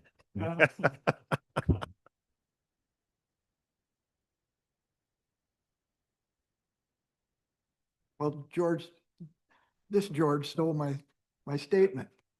Anyway, Tim, you know me, and I'm familiar with your work, and I'm grateful you're aboard, and I'm happy for what you're going to bring, because I know it's going to be a lot. You've set the bar really high on yourself, so now I'm going to get to watch you live up to it. Thanks for coming and helping us out. Yeah, kind of the same thing there, and gotta admit I didn't catch the previous introductions there either. So that was a good catch, Mary Jo. I've known Tim ever since he was about yay big and such. So yeah, welcome. Appreciate your concern, and we'll be working with you in the future. I'm Dave Mindel from down Butternut, has been dairy farmer, still have my farm. Elk habitat now, they eat what they want, everything I got. Last night I came home, they were crossing the road in front of me, there's only 20 of them walking into the cornfield, which will be gone pretty soon. But like I say, I had dairy, then I went beef, and then I retired out of the whole works, and the neighbor has use of my farm. So are you on the east side of Butternut or the west side? West, West we're in side. the elk habitat. Okay. All right. Yep. All right. Okay, you gotta be on the west side of Highway 13 for elk. Yeah. Elk can't cross Highway 13, Okay. because So- that is not elk habitat on the other side. And he'll agree with me, he shook his head, according to the rules. I don't know if they told the elk that yet or not. But last night coming home, I almost got an elk. It walked out in front of me and I had to stop the truck and wait for it to get off the road because it's a lot bigger than my S10. And I got a picture of it eating, one of the bulls eating my apples right in front of my house. So, but there are a lot of them there. And welcome to the committee. So Tim's going to be hosting Farm Field Days this fall, and he is going to have one of our Farm Field events at his house on October 9th. So if anyone's interested, I would encourage you. He's going to talk about that a little bit in his report, but I would encourage you to attend. Okay, sorry about that delay, but we can move on now. Much needed delay, yeah. Thank you. Any more comments on number 7 there? Then hearing none, we'll move on to number 8, agency, NRCS, and staff reports. And we don't have NRCS here, but we'll go ahead and let Ethan give his update from Wisconsin, from Wildlife Services. Sure. Yeah, I just wanted to give a quick recap of kind of this season, mainly dealing with the damage in Ashland County, and the main species of conflict have been elk, bear, deer, and I took some numbers from the last 3 years, or for the last couple of years, compared with this year. Just a quick recap. Starting with bear. So we keep track of all of our complaints that come in that are called in for nuisance bears, whether it's breaking your garage or your house or crop damage, this, that, and whatever. All of our bear complaints get called in. Between Ashland, Bayfield, Iron, Douglas County, those are the areas I work. I administer damage program for Ashland, Bayfield, and Iron County. I also work with a lot of stuff going on in Douglas County. I do all the nuisance trapping for the most part, Ashland, Bayfield, Iron County, and then a fair amount of Douglas County stuff too. So this area is kind of what I'm looking at numbers wise to kind of compare what I've been seeing. And so in 2023, between all 4 counties, we had about 46 complaints called in for bear. Oh, sorry, that's captures. We had 88 complaints called in. 2024, so last year, 237 complaints called in, and then as of about 2 or 3 weeks ago when I wrote this report, about 167, so I'm sure close to 180 some complaints called in for bear. And that is kind of like talking about, the climate, and especially with like the 1 year to the next year, it could be a lot different. 2020, so like last year, no snow melt. I probably mentioned this last year in the meeting too. No snow melt, very terrible moisture levels, too much moisture and we got it, and then dry again after that. Acorns, apples, berries, natural foods, mushrooms, all that stuff that a really poor year last year. Going into this year now, kind of the complete opposite almost. Really a lot of moisture, like rainforest, like you mentioned, kind of seems like around here. Apples, acorns, all that stuff this year is like mushrooms. Mushrooms are growing in my yard. They're growing everywhere right now, and all that stuff's what bears want to eat. So at the same time that's going on, the bear population is not going down. If anything, it's definitely seeming to be going up. It's holding steady and going up from what I can see. So there's plenty of bears in the landscape, but from last year to this year, the funny thing is we had lots and lots of bear problems all throughout last season, starting early, going right up until freeze up. I was still trapping bears when there was snow on the ground last fall. This year, a lot of bear problems throughout, spring, throughout the summer, pretty steady, not quite as busy as last year, but still plenty busy. The funny thing, or the interesting thing is about 2 or 3 weeks ago, when acorns started dropping, apples really started dropping and maturing berries, and also, yeah, mushrooms are growing like crazy in the woods right now. I do all the bear trapping in cornfields, and we were trapping starting the first week of August, which is last year and this year the earliest we've been trapping bears and corn just based off when the corn comes in the milk phase. And we trapped 75 bears from the first week of August till the first week of September. That last week of August, we went from catching, I don't know, multiple bears, a day, maybe, dozen a week or more kind of thing, down to literally one bear a week the last week of August, and the first week of September was like a bear or two a week. There were still lots of corn in the milk phase, but at that time the corn was starting to come out of the milk phase a little bit, but some fields that were delayed were still in the milk phase. And what I was seeing is the bears just leaving it all together, heading in the woods, eating what they're supposed to be eating. And our crop damage this year, I just had flights done last week for all the corn that I've been working with. And I've got some of those pictures back already. And from what I've been looking at through those and driving around seeing myself, bear damage this year is pretty minimal, surprisingly. As given as many bears, we've been having problems throughout the season. The timing of crops coming into the milk phase and everything right now with the natural foods kicking in has kind of helped offset that damage. So still plenty of damage, but overall damage is looking like it's down a little bit. Like I said, then you compare, last year and this year, and then back in 2023, we only had, like I said, 88 complaints come in versus, like I said, we're pushing 200 some right now again. Captures wise, 2023 we caught 46 bears. That's Ashland, Bay, Flatiron, Douglas County. 2024 we caught 199, so 200 some bears. This year, as of 2 weeks ago, we're at 96 bears. That's probably 110 by now or something like that, anyways. So that's kind of the bear stuff in a nutshell. If there's any questions on bear stuff. Did you see 23 bears in 2023?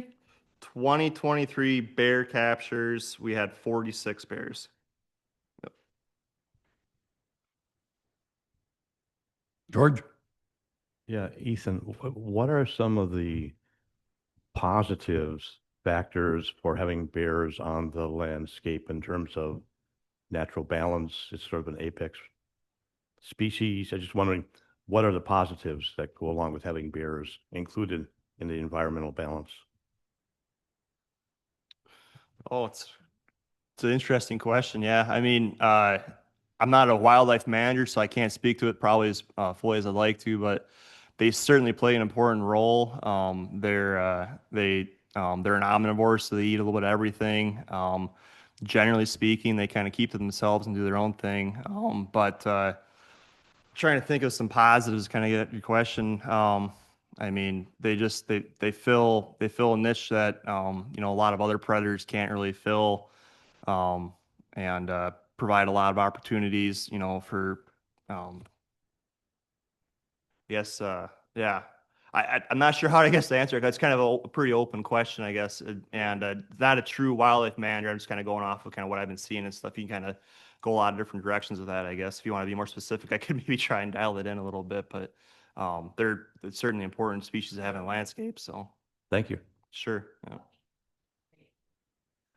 I mean, so as far as bears, generally speaking, yes, they do have canine teeth and they certainly can eat some meat, but the majority of the meat intake they're going to have is going to be in the springtime during when the deer fawns are being born. They do certainly eat a lot of deer fawns in the springtime in hayfields. You can see, I'm sure farmers have seen it plenty of times where a wet, dewy hayfield in the spring when the deer fawns are being dropped. You can see bears zigzagging like lines going through field just looking for fresh dropped fawns. And once those fawns get big enough to get away from a bear, then the bears completely leave it. But we'll see it in our trapping. We'll have, especially like last year was a terrible moisture level year. This year wasn't so bad, but last year, a lot of bear problems early. Like I said, no snow melt, and then not much moisture until, like it was maybe in June or something. We got a fair amount. But anyways, a lot of bear problems, and then we call it the fawn lull. Basically, once fawns start dropping, our bear problems just go away for about 2 or 3 weeks, and it's almost guaranteed every year. It's right at the same time. All of a sudden, you start seeing a lot of fawns being born, walking across the road, et cetera. And those foods, they key in on that food source, just like the same time we'll have a lot of bear problems, and where agriculture ground meets residential and stuff like that too in August, and all of a sudden we have no problems around houses and buildings, but we have problems in cornfields. And again, those bears they're switching food sources, and then once the apples, acorns, berries ripen up, they switch food sources again, and they just kind of keep rotating through, going on what they can go off of. So to answer your question, George, bear help reduce deer car accidents. George? I just wonder if if infant elk are fit into their diet or not, or infant elk too large for them to attack. So what was that, elk calves? Elk. Elk calves, yeah. I don't have the numbers, and I work with the biologist that has got quite a few of those collar and tracks. My understanding, I'm sure they probably take a few, but as far as how much of an impact, I'm not sure. So I'm sure they probably take a few. But,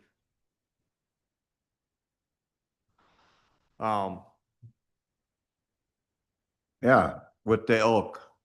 yeah. What is the future of trying to control some of this stuff going on? You've planted a plot a half mile from my house.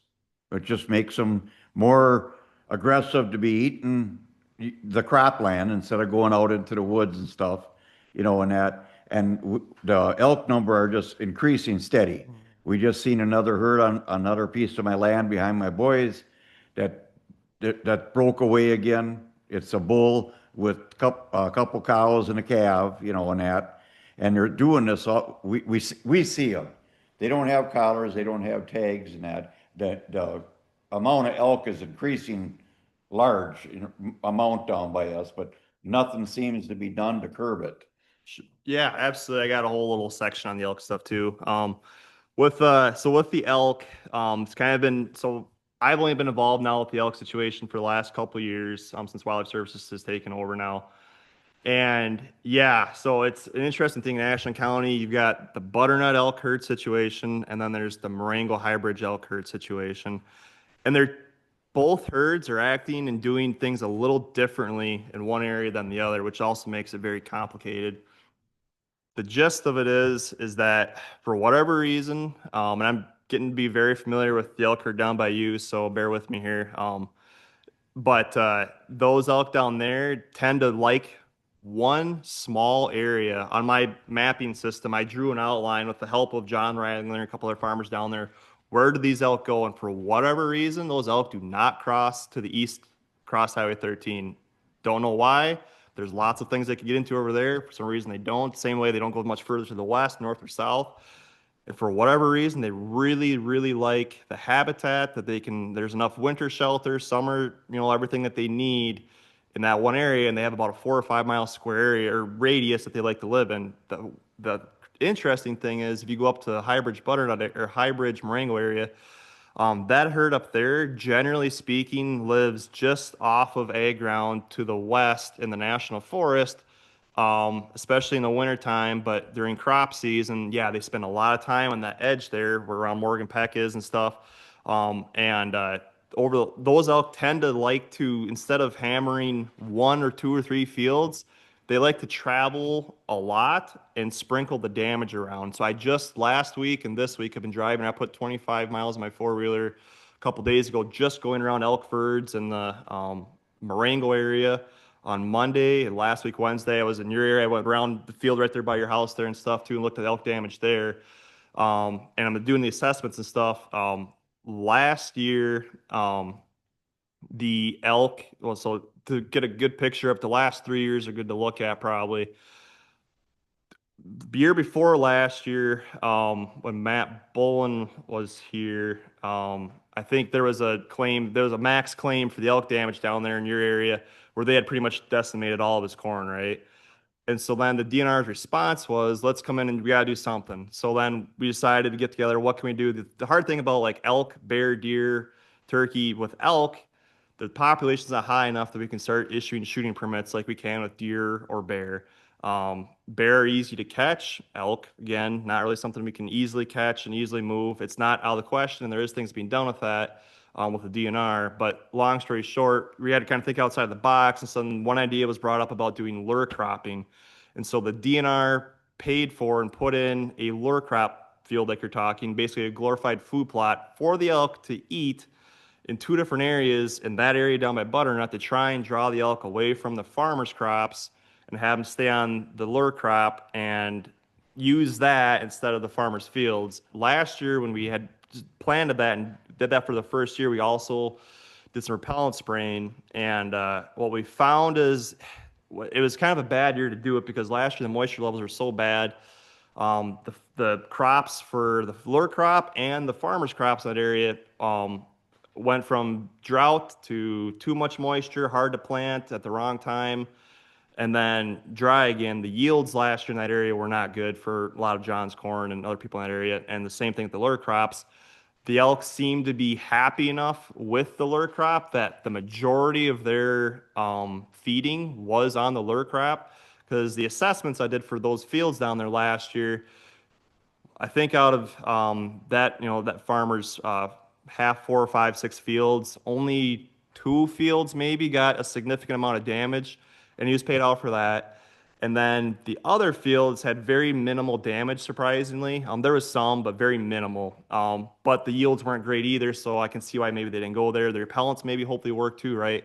So that was kind of, last year was better than the year before, where you had a max claim. Because, yeah, $10,000 is a drop in the bucket if you have your entire crop wiped off. It's the max that you can claim through the program. But nonetheless, that's what they hit. So DNR is like, we got to do something about this. So then we tried what we did last year. Mixed results, seemed like it helped. Definitely wanted to continue doing it. So then going into this year, again, food plots are planted, kept up. And it seemed like I was checking with John multiple times throughout the season. And up until about a month or so ago, it seemed like it was working pretty good. The elk were focusing their effort on the lure crops. The problem is, and what we're trying to work on now, especially, I just talked to John about this last week, we're going to talk more about the DNR too, is the elk herd down there is around 30 or give or take 30 some elk in that area. And the lure crop field is only 5 to 8 acres or something like that.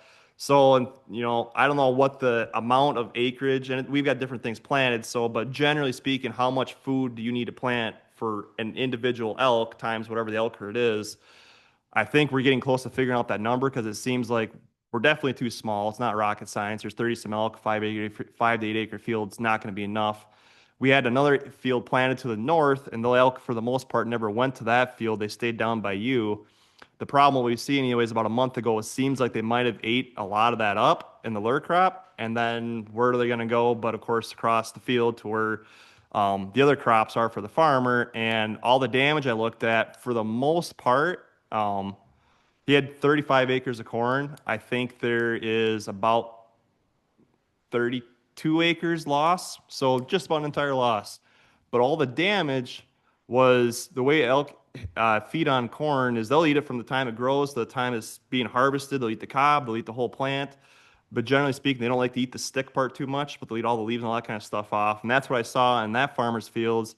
Is it was all damage done in about the last month or so. It wasn't really hammered on early in the season. So that tells me that when I was checking with the biologist too, the elk really didn't utilize the farmer's fields up until just recently. And so if we can figure out how to plant a bigger lure crop field, and also simultaneously, which is what we tried to do last year and did not have great success, but I know the DNR is very interested in doing it this year, is reducing that population there, because 30 some elk there is too much, obviously, especially if they're not going to range out and bother anybody else but just one person. So last year we did do the DNR did do some trapping. I came down and helped them out a couple days too. at the end of the winter, and they wanted to do this all winter, but the problem is we didn't have a lot of snow, and the way the elk trapping works best is when you've got a significant, like a foot or more of snow on the ground to draw them into these traps. And so last year we trapped some elk in that area.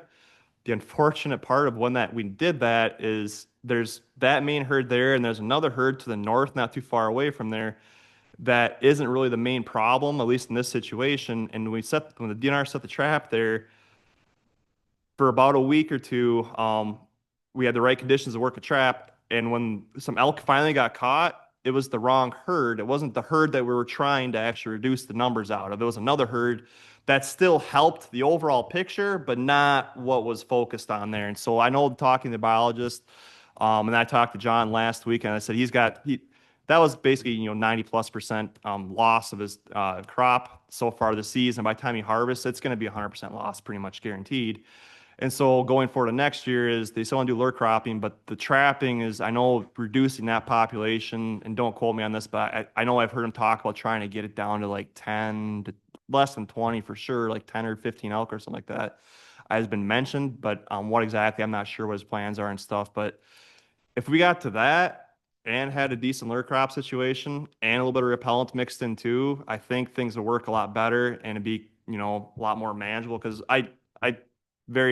I'm frustrated, but obviously John and people in that area having this damage, I can see in their faces. I understand, I get it and stuff. So Right. And one of our problems are, like I used to plant 3-4 acres of sweet corn, give it away to the friends and neighbors, and stuff like that. Well, I can't plant nothing out in the open anymore, because they're going to be there. But we have all the satellite bulls out there.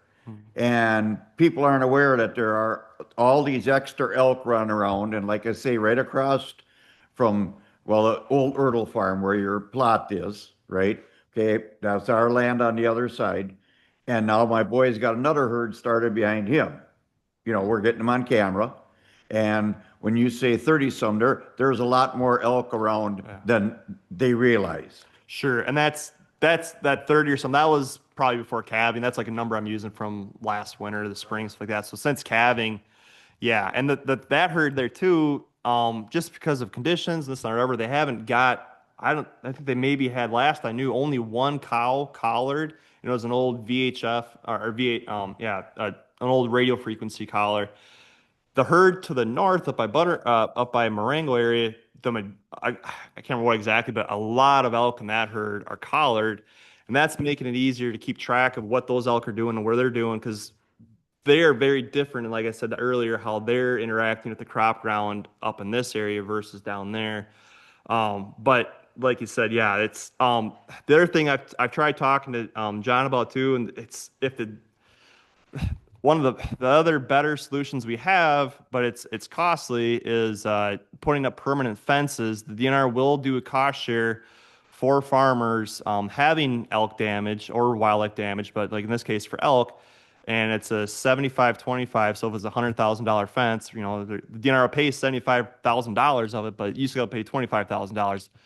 It's a good deal, but at the end of the day, I understand a farmer's frustration. He says, why should I pay a penny to put up a fence that, for this elk and stuff? And so for the most part, I know some cranberry farms, with some of the other elk herds have been taking advantage of that program, because, it's a smaller area. They're not rotating crops and stuff. It's always one small area that are doing this harvest versus, trying to, fence off cornfields, especially when they're different shapes and all kinds of stuff and this and that. And then the fence, it's got to be in place for 10 years. Otherwise, the farmer has to pay back the DNR for the fence if they take it out in 10 years.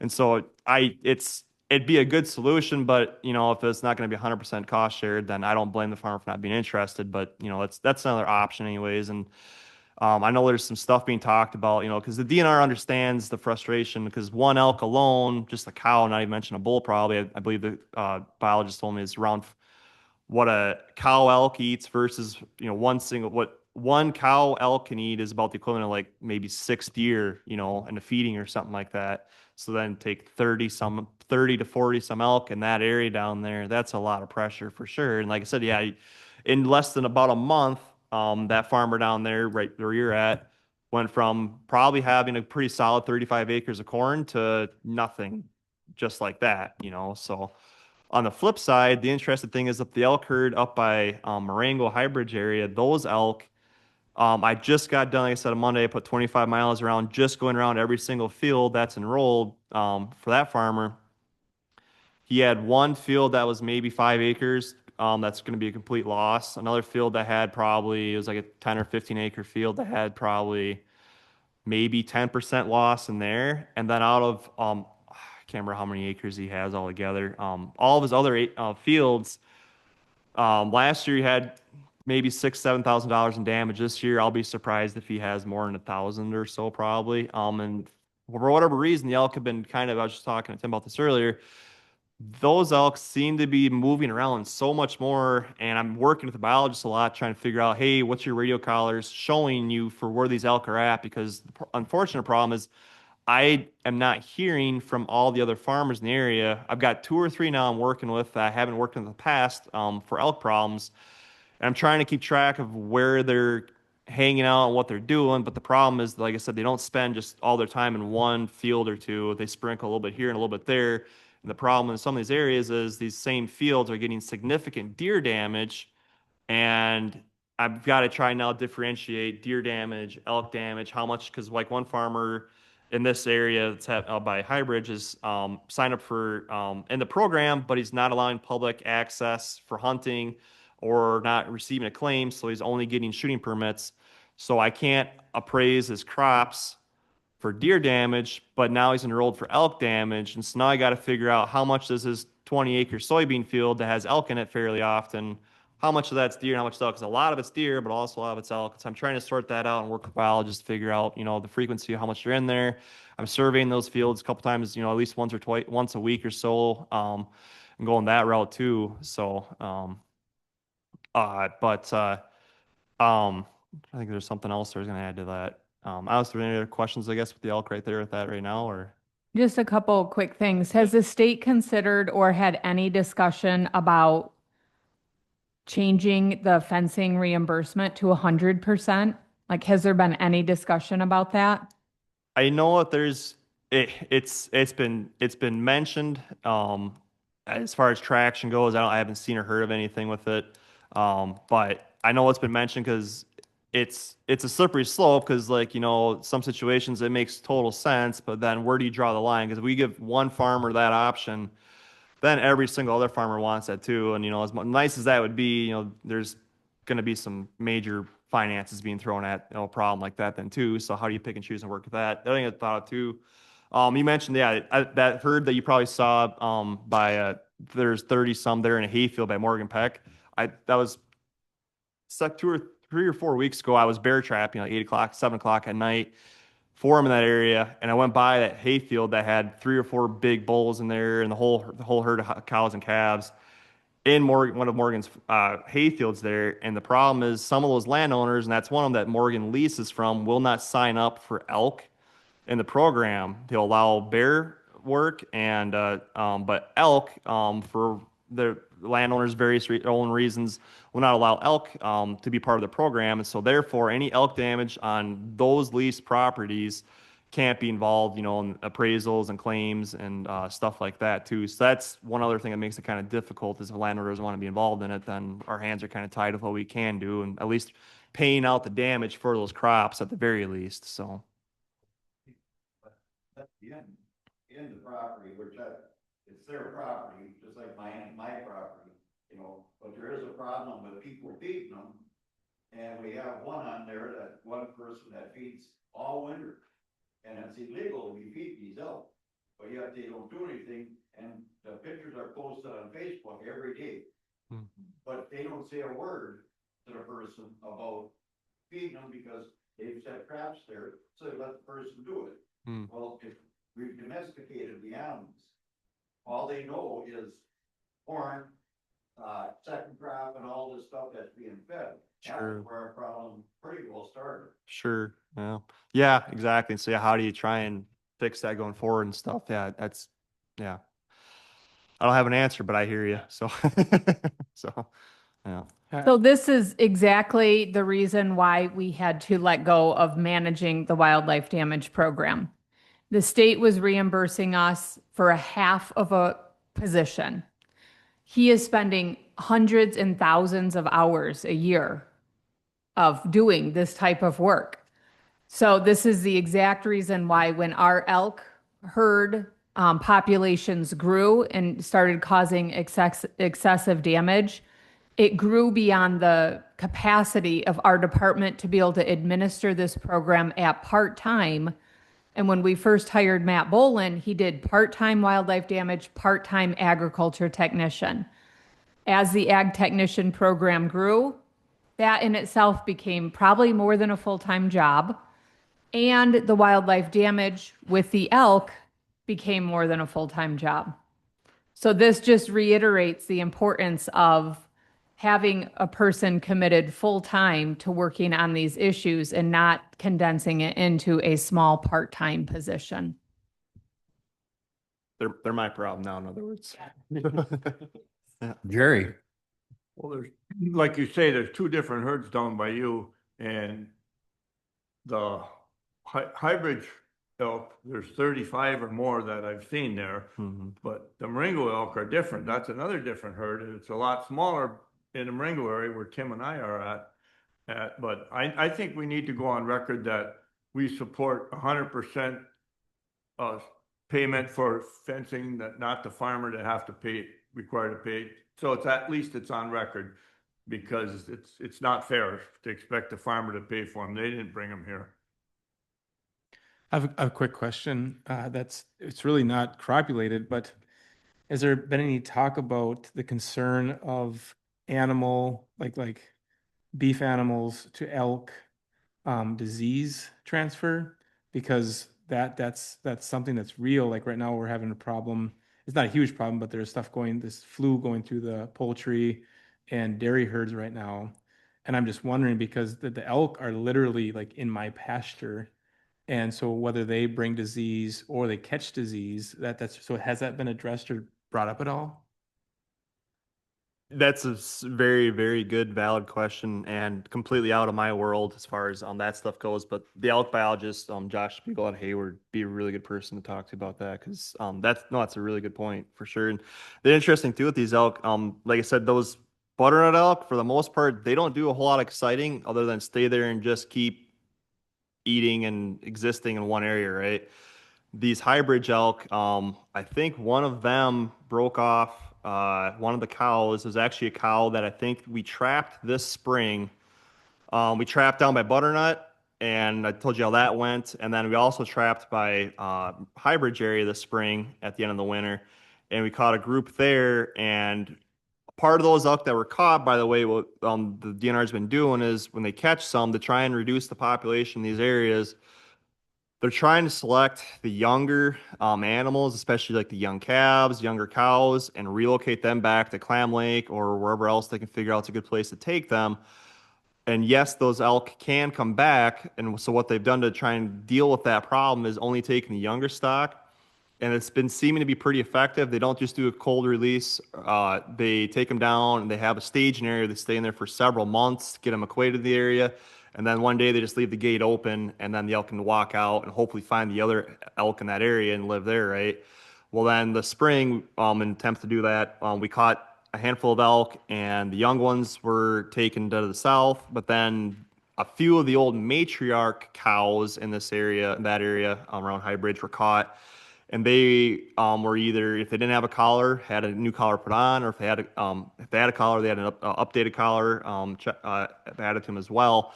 And they were released on site, which is on one hand frustrating because we're trying to reduce the elk in the area, right? But the problem is if we were to relocate that cow, they found that if they do that, no matter their best efforts, odds are that cow is going to come back. They're smart enough and old enough to do it. And so they've been trying not to do that, because if they do that, then they'll bring more elk with them, right? And so anyways, a couple of those elk were released on site and had good collars on them at least then. And one of those cows this spring, I think it was early summer, maybe in June, went down to Clam Lake area, hung around for a little while, and then came back up to High Bridge area. And then my last understanding was it ended up, and I've been getting reports now in the Ino area, just south of Ino, Keystone, Stefanski Road, some farmers have been seeing a single cow with a collar on it, which is this cow hanging out. And that she's been in there since like June, just hanging out, doing her own thing. Whether she's going to move back or, with the other herds at some point, it's hard to say yet. Mating season's going on right now for elk and stuff too. So, be interested to see. But the point being is these elk, that especially that herd, just likes to travel and do some off the wall kind of things and trying to keep up with what they're doing. And yeah, if worrying about if they're having any diseases, it's a lot more complicated with this herd, especially. They're covering a lot bigger landscape, interacting with more farmers and their livestock and stuff. And that's something to keep in mind and really watch for. So, Anybody else? I guess I have one question. I don't know if you'll be able to comment on it, but last year, a beef farmer south of Ashland had a substantial amount of calves disappear attributing to the wolves. Do you have any wolf update information, damages, how this year compares to last year? yeah, absolutely. Got stuck on elk and kind of got distracted there. So, yeah, I deal with deer and turkey problems and wolf problems as well too. Real quick, that reminded me deer wise. Last year we had a fair amount of deer damage for one farm in Marengo area. That same farmer's enrolled this year, as well as another farmer now for deer versus soybeans, and lots of deer around, lots of soybean damage. So, that's a thing going on too. Wolf wise, yeah. So last year, I printed off the investigations between Ashland, Bayfield, Iron, Douglas County. 2023, we had 59 complaints called in. Last year, we had 93 complaints called in.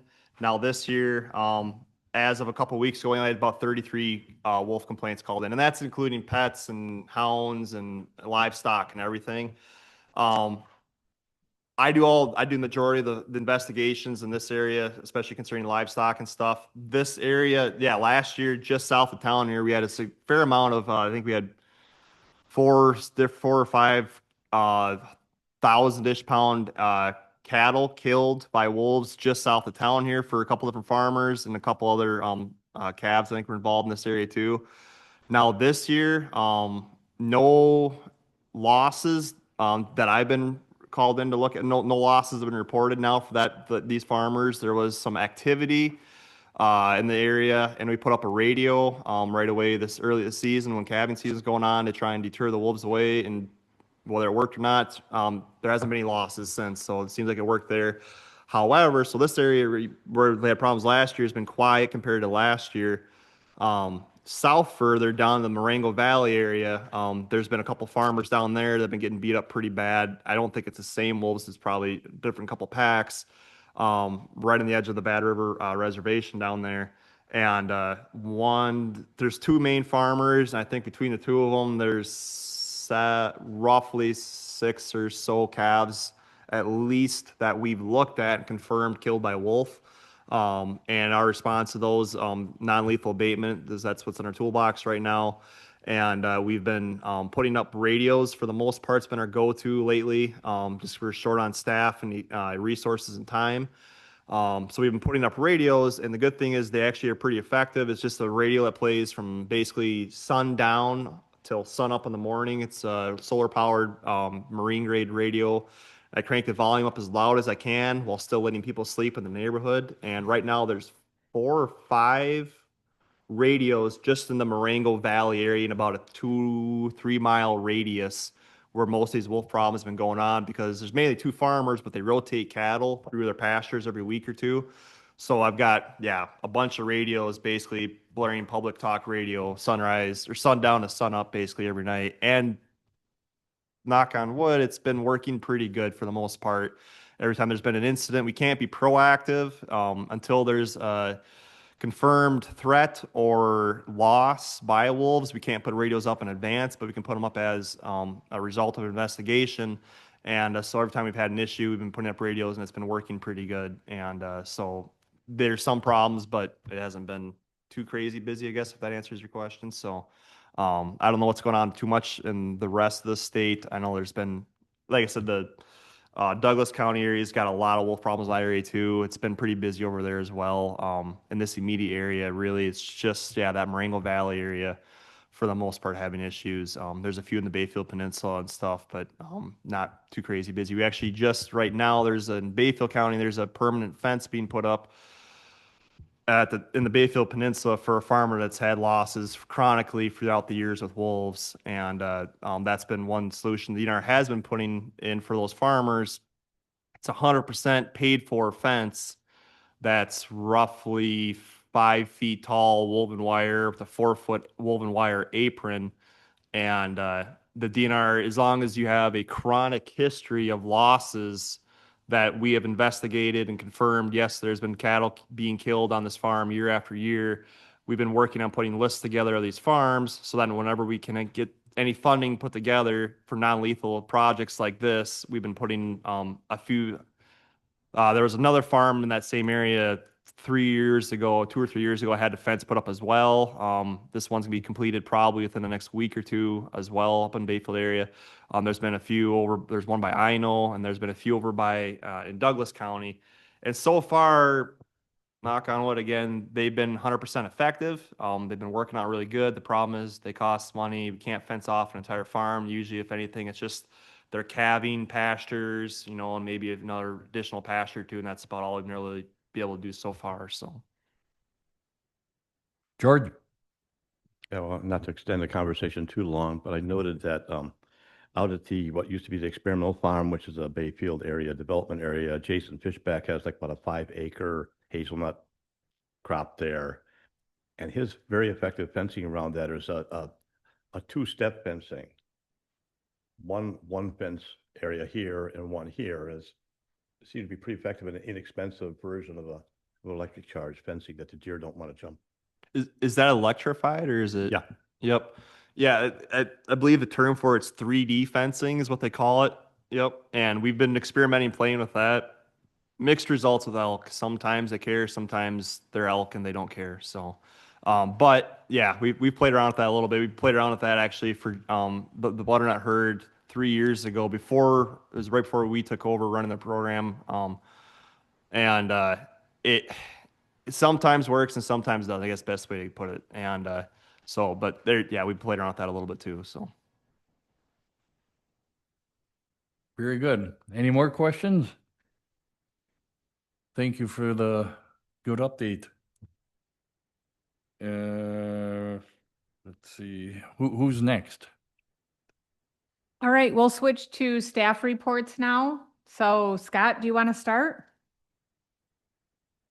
Yeah, sounds good. So you should have my staff report in front of you.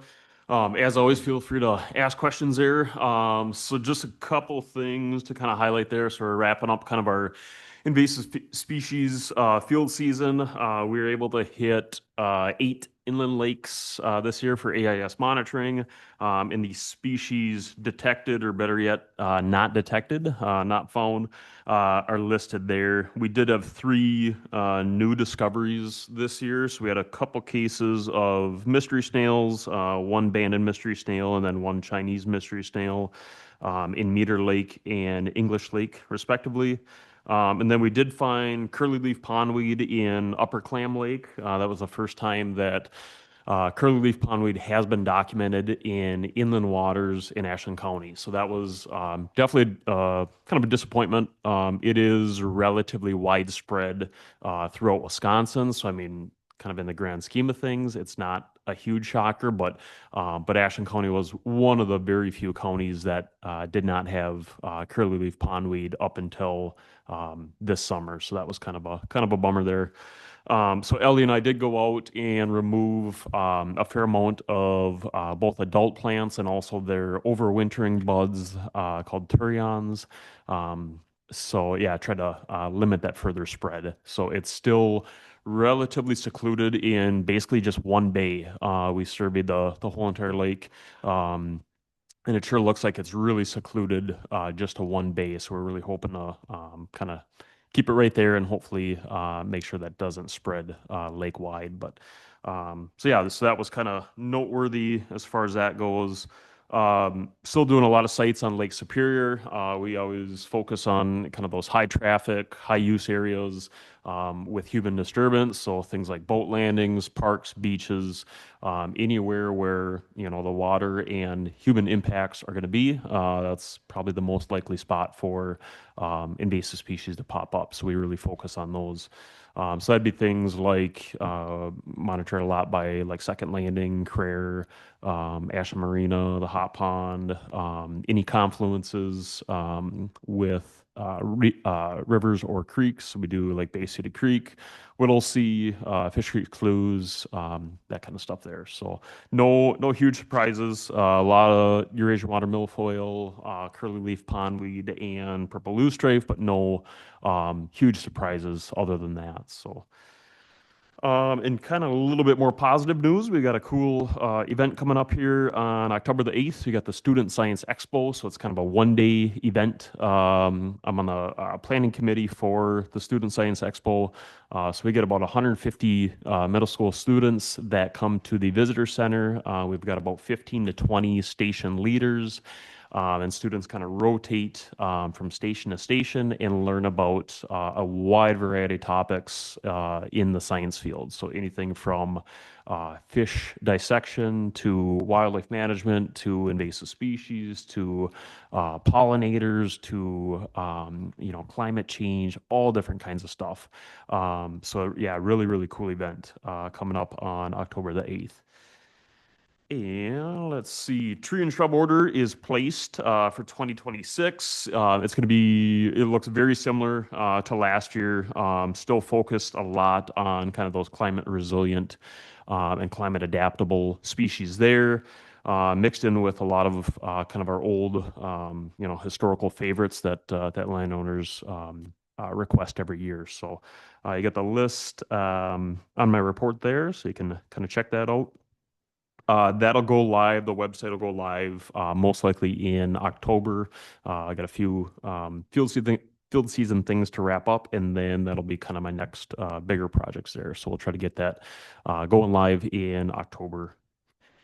Let's see. And I guess the last thing I was going to mention, we're getting more and more calls from landowners regarding lake issues, which is actually really nice. It's cool to receive those phone calls, those emails, receive pictures, just getting more buy-in from lakeshore property owners asking about, you know, what this mystery aquatic plant is, or you know, I'm seeing blue-green algae or something like that. So it's just really nice to see, you know, kind of the eyes and ears of the water, these lake property owners calling in, texting me, sending pictures, that kind of stuff.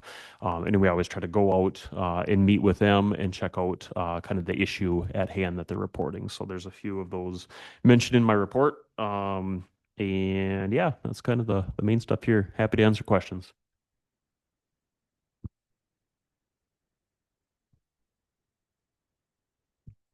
Thanks, Scott. Maybe I missed it. What was the lake you said you found that invasive in earlier? That one bay you said? So curly leaf pondweed was kind of the big one. So that was Upper Clam Lake. Yep, down in the Clam Lake region there. And I should mention too, a lot of the kind of in that Sawyer County area, kind of, you know, relatively close by to Clam Lake, a lot of those inland lakes do have curly leaf pondweed. So by no means was it, you know, an extreme shocker. I reported it to Wisconsin DNR, and I think the only thing that was surprising was that how did Ashland County go this long without having curly leaf pondweed within the county's borders? So, you know, again, disappointing, but not a shocker by any means. So, and we'll definitely stay on top of it with our secret weapon, Ellie.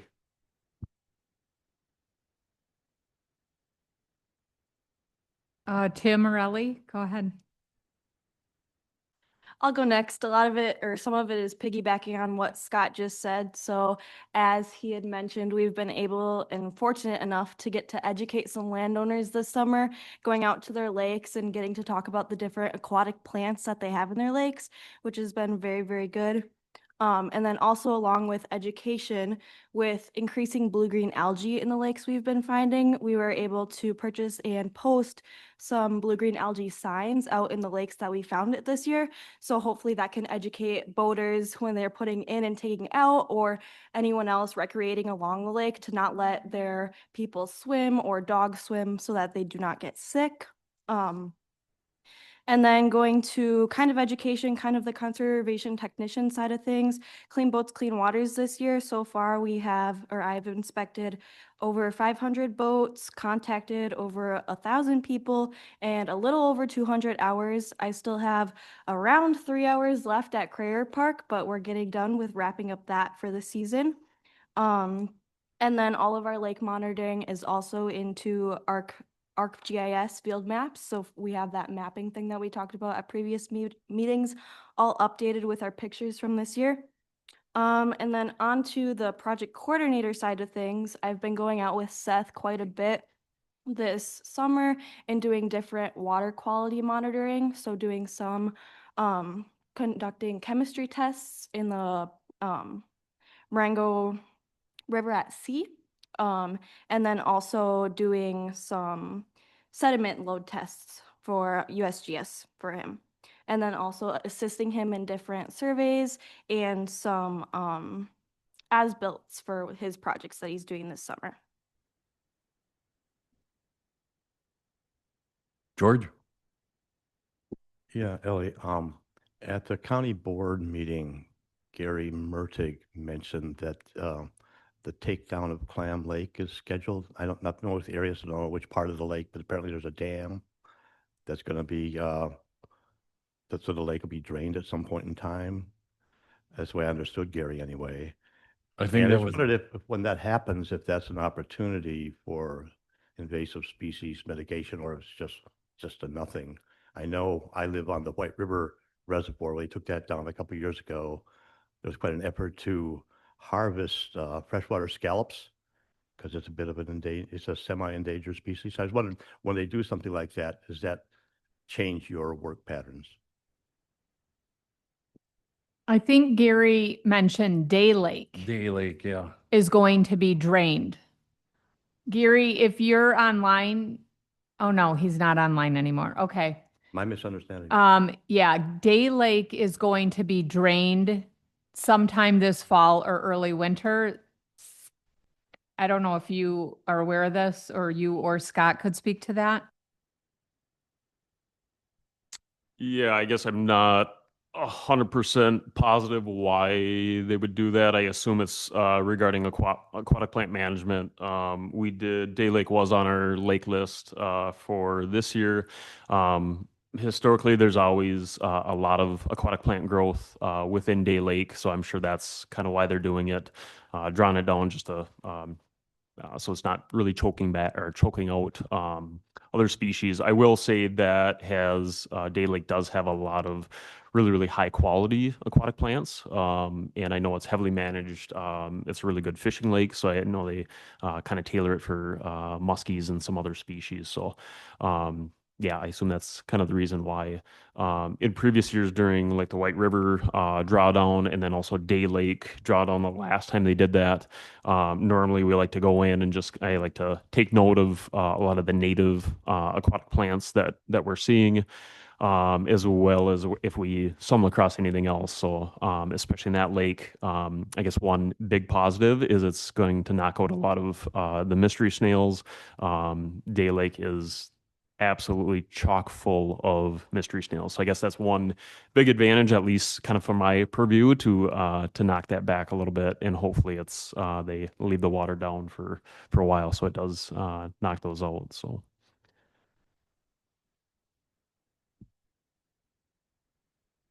My understanding, there's a dam repair in order that goes along with that, so. Tim? Well, you guys should have my report too. So just kind of getting going, starting in July, just busy time of year for farmers. And so I was definitely able to make some contacts. But really, I see going into the fall and winter, getting nutrient management stuff in these field days. There's a flyer attached that we got out for the different field days that'll be happening for farmers, and just really opportunities for guys just to connect. It's always nice. But there's some money from a nutrient management education grant that needs to be used up from 2024 yet, that Douglas County is kind of the host of it. So we're trying to push to get farmers signed up to take advantage of it. So the farmers can, if they're eligible, there's some criterias, but they can get $700 to go to this class. They can get paid $40 an acre potentially if cost share. They can get soil testing stuff paid for. They can get manure analysis paid for. So there's a lot of incentives for farmers, but it's just to help get farmers to actually make that commitment is the challenge. But so we're going to try to have a big push this year, try to get guys in, even the update plans. I'm pushing much for the update plans as much as new plans, because there's a lot of farmers that had plans implemented back in like 2009, 2010. There was a big push at that time. And then a lot of the farmers just haven't updated since then. So we want to get those guys updated. So that's going to be a big push going into the fall. And then we're limited on funds for a nutrient management cost share stuff. So I think my big focus is to try to see who we can get plans implemented for next year. So we'll have some new funding for next year. So, but we're basically out of funding. So we're kind of trying to get guys in that are still waiting for money for this year, especially not so much Ashland County, but for sure some of the other counties I work with. Farmland preservation, it's nutrient management and farm preservation go hand in hand. So I can push farmland preservation, but in order for guys to be in farmland preservation, they have to have a nutrient management plan and they have to be following conservation standards. When I'm working with guys with nutrient management, I'm definitely encouraging farmland preservation. So they both complement each other. So, but hopefully I can get some guys in farmland preservation. I'm learning more and more about it. I know about it, but I'm trying to become more of an expert in it. And I see some of the shortcomings in it. I understand why some farmers don't want to do it. So I'm trying to address that and just to still try to sell the program. So no-till's been just slow, I guess. I don't know if it's just because it's been kind of a wonky fall and fields are wet. But there's a couple guys that did it. And I guess the other thing is on my end, just my passion is grazing. And so I want to get recertified as a grazing specialist next spring, because there's really no grazing specialists up here that can do NRCS plans. And so that there's definitely a need for that. So hopefully I'll be able to get that all locked down by the springtime. So, but that's about all I have. Any questions? Yep. George?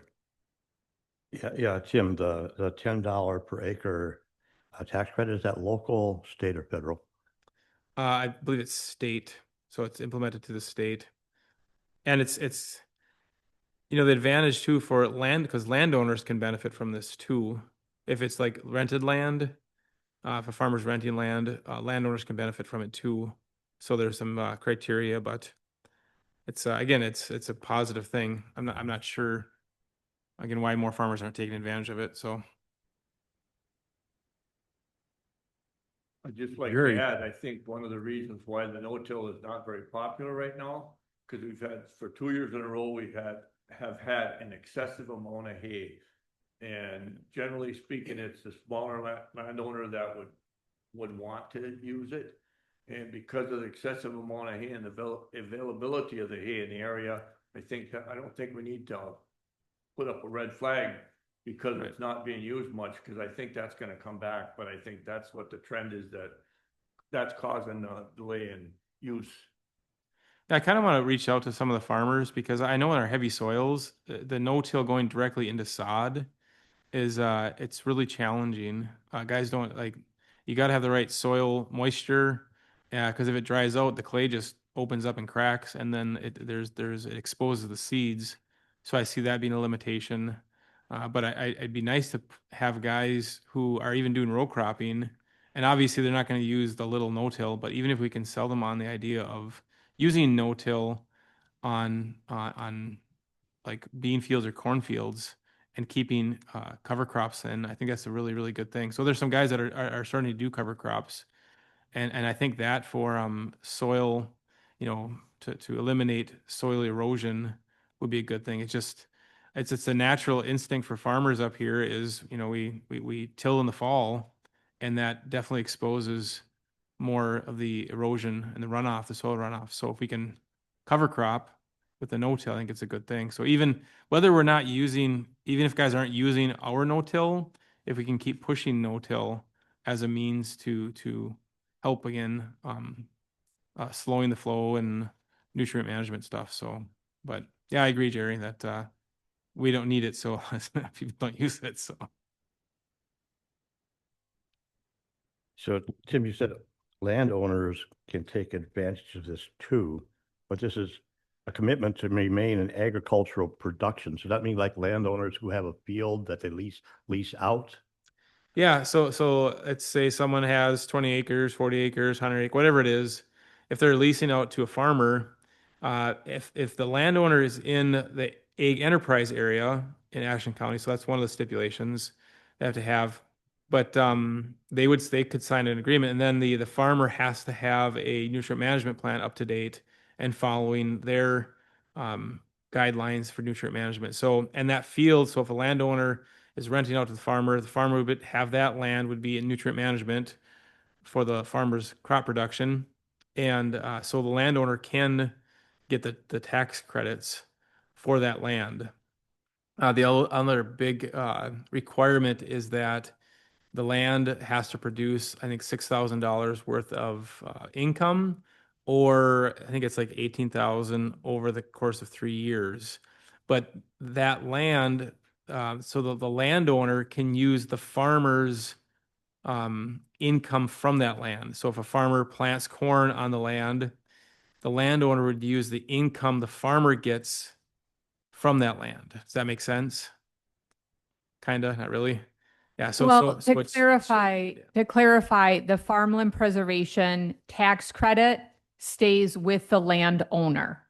So whoever owns the land can get a tax benefit on their annual taxes, but they have to have eligibility requirements to be able to sign up for that. And in addition, the nutrient management program, that pays the farmer. The farmer, when they enroll in a plan, they get paid to implement good conservation practices. So if the farmer owns his own land, he gets a nutrient management payment and the farmland preservation tax credit, but they are two separate different programs. Charlie? Him and Mary Jo, is there any way to, if you get your grazing specialist certification back, is there any way to translate that into extra income for your department or not? I'm not sure because usually what happens, so like right now, if someone came into our department, like I could write a grazing plan, but really where the hang up is with NRCS, because if there's funding coming through NRCS, the grazing plan has to be written by a certified NRCS grazing planner specialist. So that would be a limitation. So I don't know if we'd have more income, because usually with NRCS, like you have to be a TSP, technical service provider. That could be a potential, like, we could charge farmers if they need an NRCS grazing plan, we could charge them whatever it is charged. I don't even know if it's like $500 or I have no idea. So that could be a potential revenue within the department. Yeah, I mean, we would have to start charging producers. So there are departments, land conservation departments in the state that charge a number of different fees. They charge landowners a fee to do a site visit. They charge landowners a fee for us to conduct surveying for a project that they're going to do with us. And then the landowner gets reimbursed part of that through the cost share agreement that we sign with them. So we could start charging fees. I've never been a big fan of that because I feel like the people that we're serving are coming to us for financial assistance for a reason, because they can't necessarily afford to do this just out of their own pocket. We also look at the financial dynamics of our county. And we're not in a county that has high financial family income.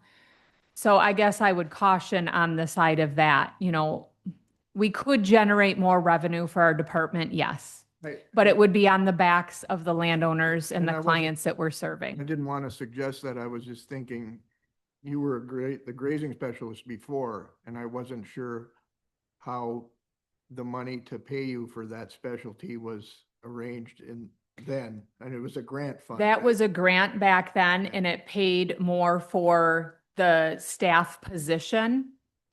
And we have a grant, it's not a grazing grant, but we have a National Association of Conservation Districts grant that fully funds this position and has funded it for the last several years. So I don't think if we get more certifications, I don't think we can write another grant to piggyback Okay. that- because it would be, Yeah. it'd be double dipping. And there's no other grants that provide funding based on your certification levels. Who would go, where, is there a grazing specialist around anymore? Somewhere else that we have access? I mean, to? they're in the state, but they're usually the more southern part of the state, and a lot of them they just aren't able to get up to this area often. So So you'll just be able to increase don't the even level know. of service that we have, maybe, yeah. right? You'll be able to increase the level of service we provide. Yeah, that would be a big benefit of Yeah, it. so. Which is fine. And it would be fulfilling his passion. Yeah, So one of the things I do encourage the staff is let's utilize our skill sets and our interests to our greatest extent possible. There- And it would benefit our producers because we think the closest grazing specialist is probably around Eau Claire. Pat?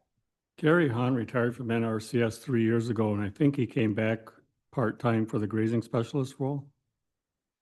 So I don't know if you'd have to go to Eau Claire, but I think he's still there. Yeah, I think he does something. I haven't tapped into what exactly he's doing yet. I think he came back just to do the grazing specialist role, Yeah, part-time. because I haven't seen him on any of the resource that I've looked into, but maybe he is. So Yeah, you could that check be a with Mike. resource. Yeah, thanks. He is, and he's writing those plans for NRCS enrollees. So there are different requirements at the federal level as far as what is required in those types of plans. We don't necessarily have the same requirements. So Gary is specifically implementing plans for the federal government according to the federal eligibility requirements. It would still benefit us to be able to write grazing plans for farmers that are not interested in enrolling in the federal program.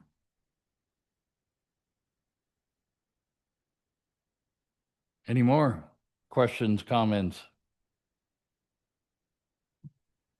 Is that, you have anything more, Mary Jo, to add? Great job, Tim. Thank you. Seth is not here today. He's out on a site visit. But he did provide a written report. So there's a number of cost share projects that are still in progress for this year. Livestock fencing, access road, wetland restoration, well decommissioning. So there's a wide variety of cost share projects that he's been working on this summer. But if you have any specific questions, you can reach out to Seth. And then as far as my report, just a couple highlights. I was able to present our Act 157 natural flood management work. So that was the suite of 3 different demonstration projects that we wrapped up last year. I presented that in Milwaukee at a National Association of Conservation Districts meeting. That was great.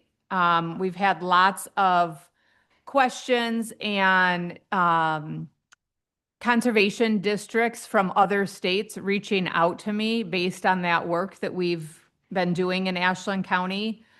So I had quite a long conversation with someone from North Carolina and Michigan, and they want to figure out how their states can start funding those projects, which good luck. It's at the state legislative level.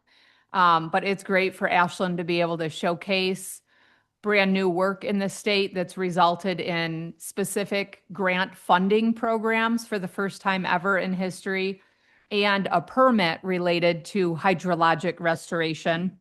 I also had the chance to meet the governor, which was a highlight for me.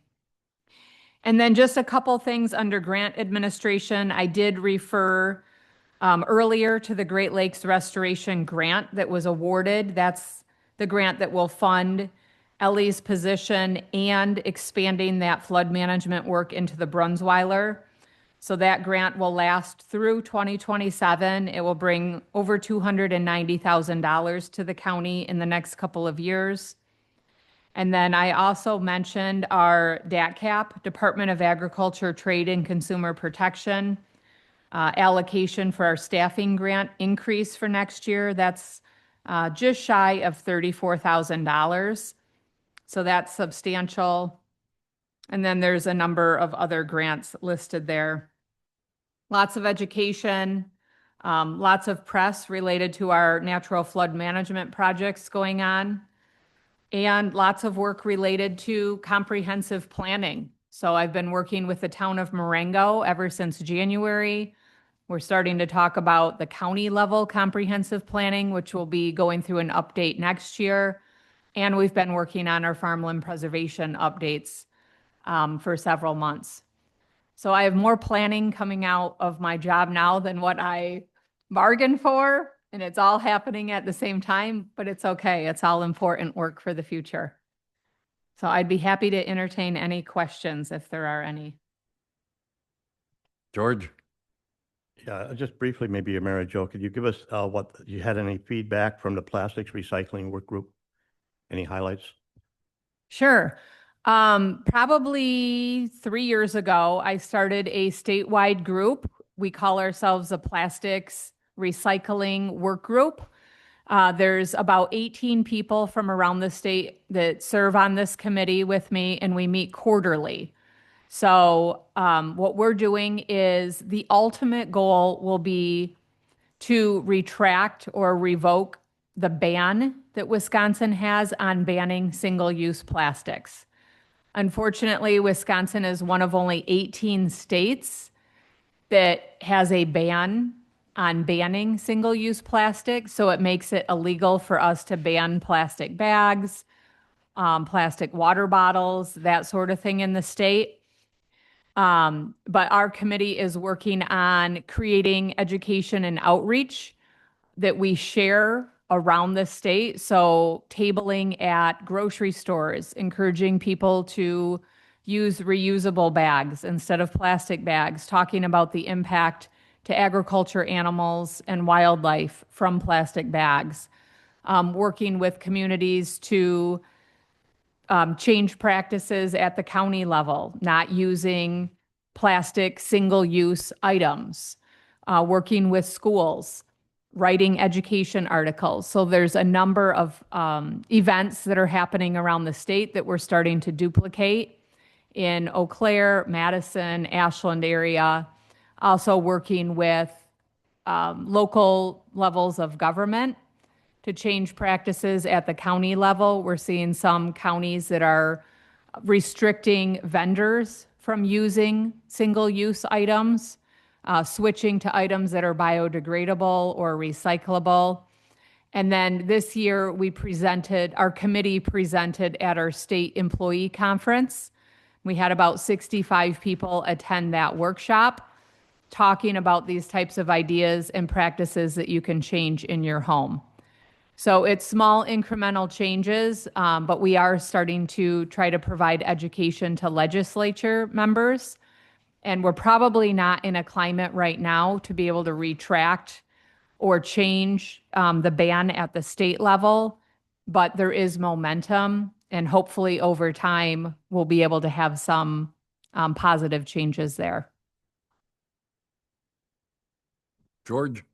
Just one brief comment and follow-up. It sounds like a good subject for a Wisconsin Counties Association conference in the future. But I was wondering if you addressed packaging. There's plastics in all kinds of packaging, including saran wrap around our meat products. Yeah, the only area that's addressing packaging right now is Madison and Fitchburg. So there is a program called Nex Trek, Nextrek. And this is an organization that will utilize plastic wrapping. So we're not talking plastic bags, we're talking any other sort of plastics that come into your home on items that are delivered to you or come from a grocery store. So this could be like saran wrapped types of vegetables. It could be the plastic packaging that Amazon is using, plastic envelopes, bubble wrap things to mail things to people right now. Other types of plastics, softer plastics that are used in packaging that do not are considered plastic bags. But these can be collected and weighed. And once you have over 1,000 pounds of this, your community can work with Nextrek, and they will take those plastics back and they will actually make it into recyclable benches that can be put in communities. So Fitchburg has developed partnerships with different grocery stores where they have bins, and then they have staff that go and collect these, and they actually store them at a large facility. They weigh it until they have the right weight, and then Nextrek will come and pick up that product to use it for recycled furniture items. I'd love to be able to get something like that going in Ashland. We haven't gotten to that point yet. It's going to take a lot of coordination. It's going to take a lot of partnership with a place to collect this, and then we'd have to figure out where to store it because the weight that's required, those items don't weigh a lot. So it's going to take a lot of physical space to store until we would have the appropriate weight required by a company like that. Right now, that's the only thing that I know of going on as far as plastic packaging. There is also recycling of the plastic silage bags around the state for agricultural producers. We have tried to do that up here, but the companies that will come and collect that are from faraway locations, and we do not meet the criteria. You have to have the packaging, the plastic silage has to be within so many miles of each other for those companies to be able to come up here and collect it. And when Jason Fischbach tried this a few years ago, our farmers are spread too far apart, and we don't have the weight requirement to be able to get those companies up here to collect that. Pat? On the single-use plastic water bottle, one day in Walmart a year or so ago, someone was loading up their cart with those big cases of cheap plastic water bottles. And I thought, I'm just going to say to this person, you can get all the water you want for free out at the Artesian Well in the west end of Ashland. And the person looked at me and they weren't aware of this. And there's other people I've talked to at times, they'll, like I don't like drinking the city water or whatever, and I'll ask them, do you know about the Artesian Well? I'm sometimes surprised how many people don't know about that. So maybe part of this is, the city could do this too, but maybe we just advertise that Artesian Well a little bit, because the only way you know about it is either word of mouth or you've been here long enough to have discovered it. But we've got people that keep coming here that are relatively new. There's a lot of people that just simply don't know about it. And if they fill containers there, then it's that much less plastic water bottles. Of course, it means we always get our water there, so it means longer lines sometimes. So, but we don't tell people about that resource, and maybe we should. Yeah, there's quite a bit that could be done with education. I mean, part of the push for me is that we all have microplastics in our bodies. There's lots of studies that have been done. The latest facts I've seen are that we all have a plastic spoon in our brain, or we have a number of plastic pieces in our lungs, in our organ tissues. I've also seen that we consume as much plastic a week as what would make up a plastic credit card. And these plastics in our bodies have all sorts of impacts on human health and fertility, reproduction. So, I'm not going to go into that, but part of it is a human health issue.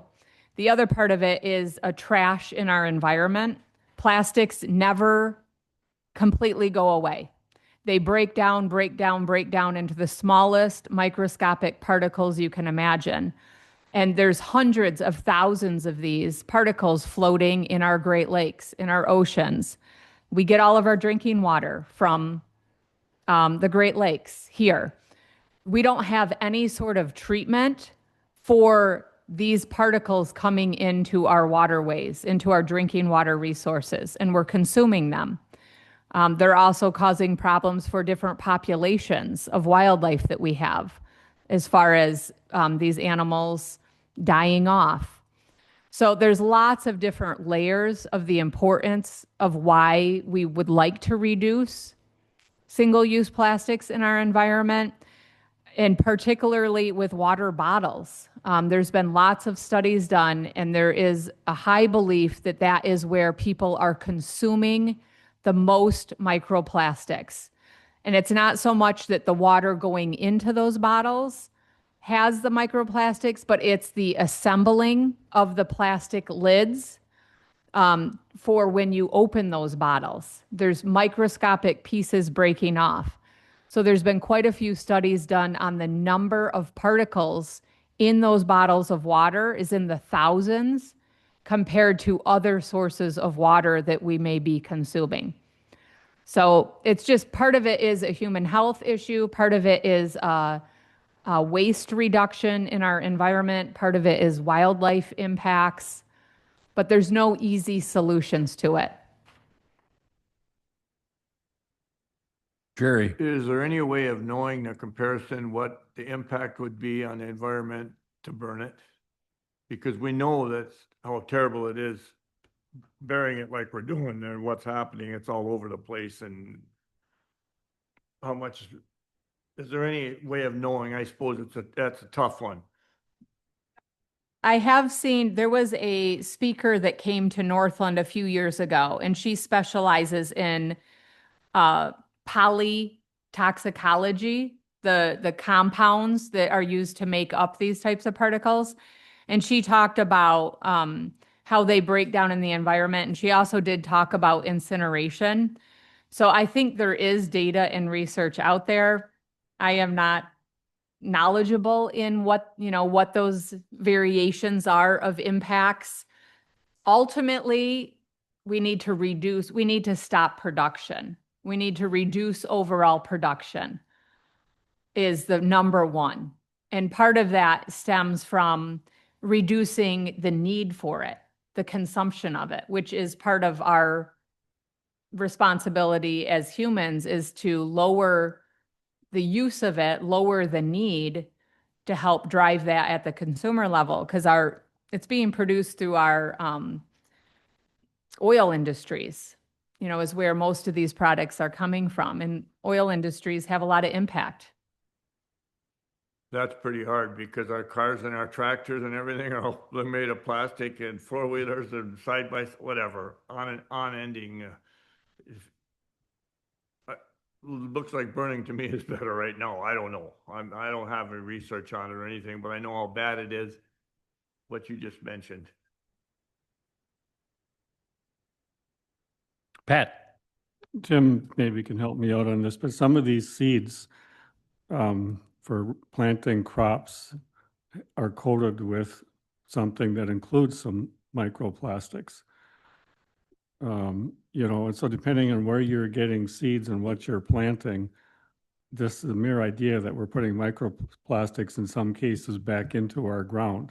local farmers might be using their own oats or winter wheat or something, and that obviously wouldn't have it, but, your seed corn, some of your soybeans and some of this other stuff. A few years ago, I was reading an article and I first came across this. And so, Charlie's got PFAS, but you almost have to be careful about what's being put into your ground by who you're renting to, on what they're using on those seeds, if you're really that concerned about it. Yeah. I mean, that's a good point because like we've changed farming practices to be able to be more to move stuff. So like these if they coat it, it's to preserve, because farming of old, 56 years ago, farmers would just combine, put it in a bin, dry it their own, and then put it back on the field.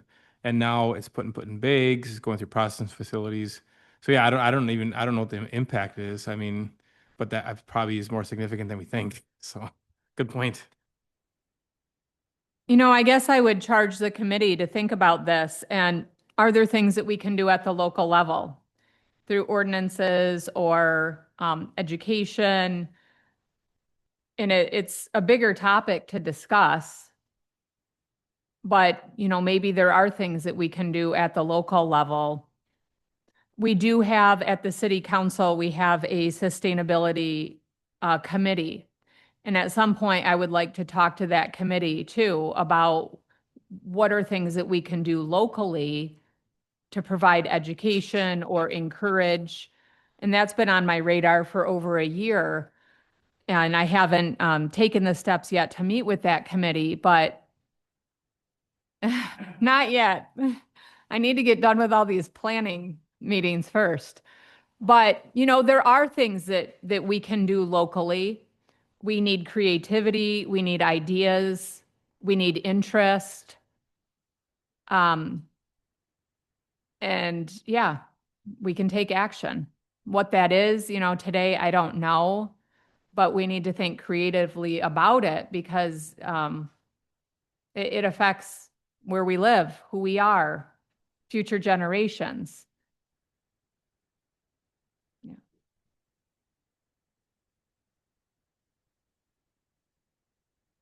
All right. Anything else? We can wind this down and schedule a next meeting date. I don't think we're going to have anything major coming up in the next couple months. A couple months out, we're talking hunting season. So I'm wondering if we should look at early December. If we met the first week of December, we'd be looking at December 4th. That's a Thursday. Unless you guys want to meet prior to that.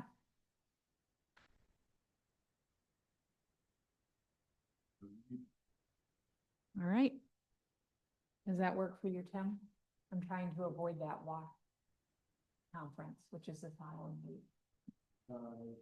The 16th, I think I saw. Sounds Yes. like a plan. So it's December 4th, 9 a.m. for our tentative next meeting date. I would entertain a motion to adjourn. Motion by David, second by George. All in favor? Aye. Opposed? Motion carried.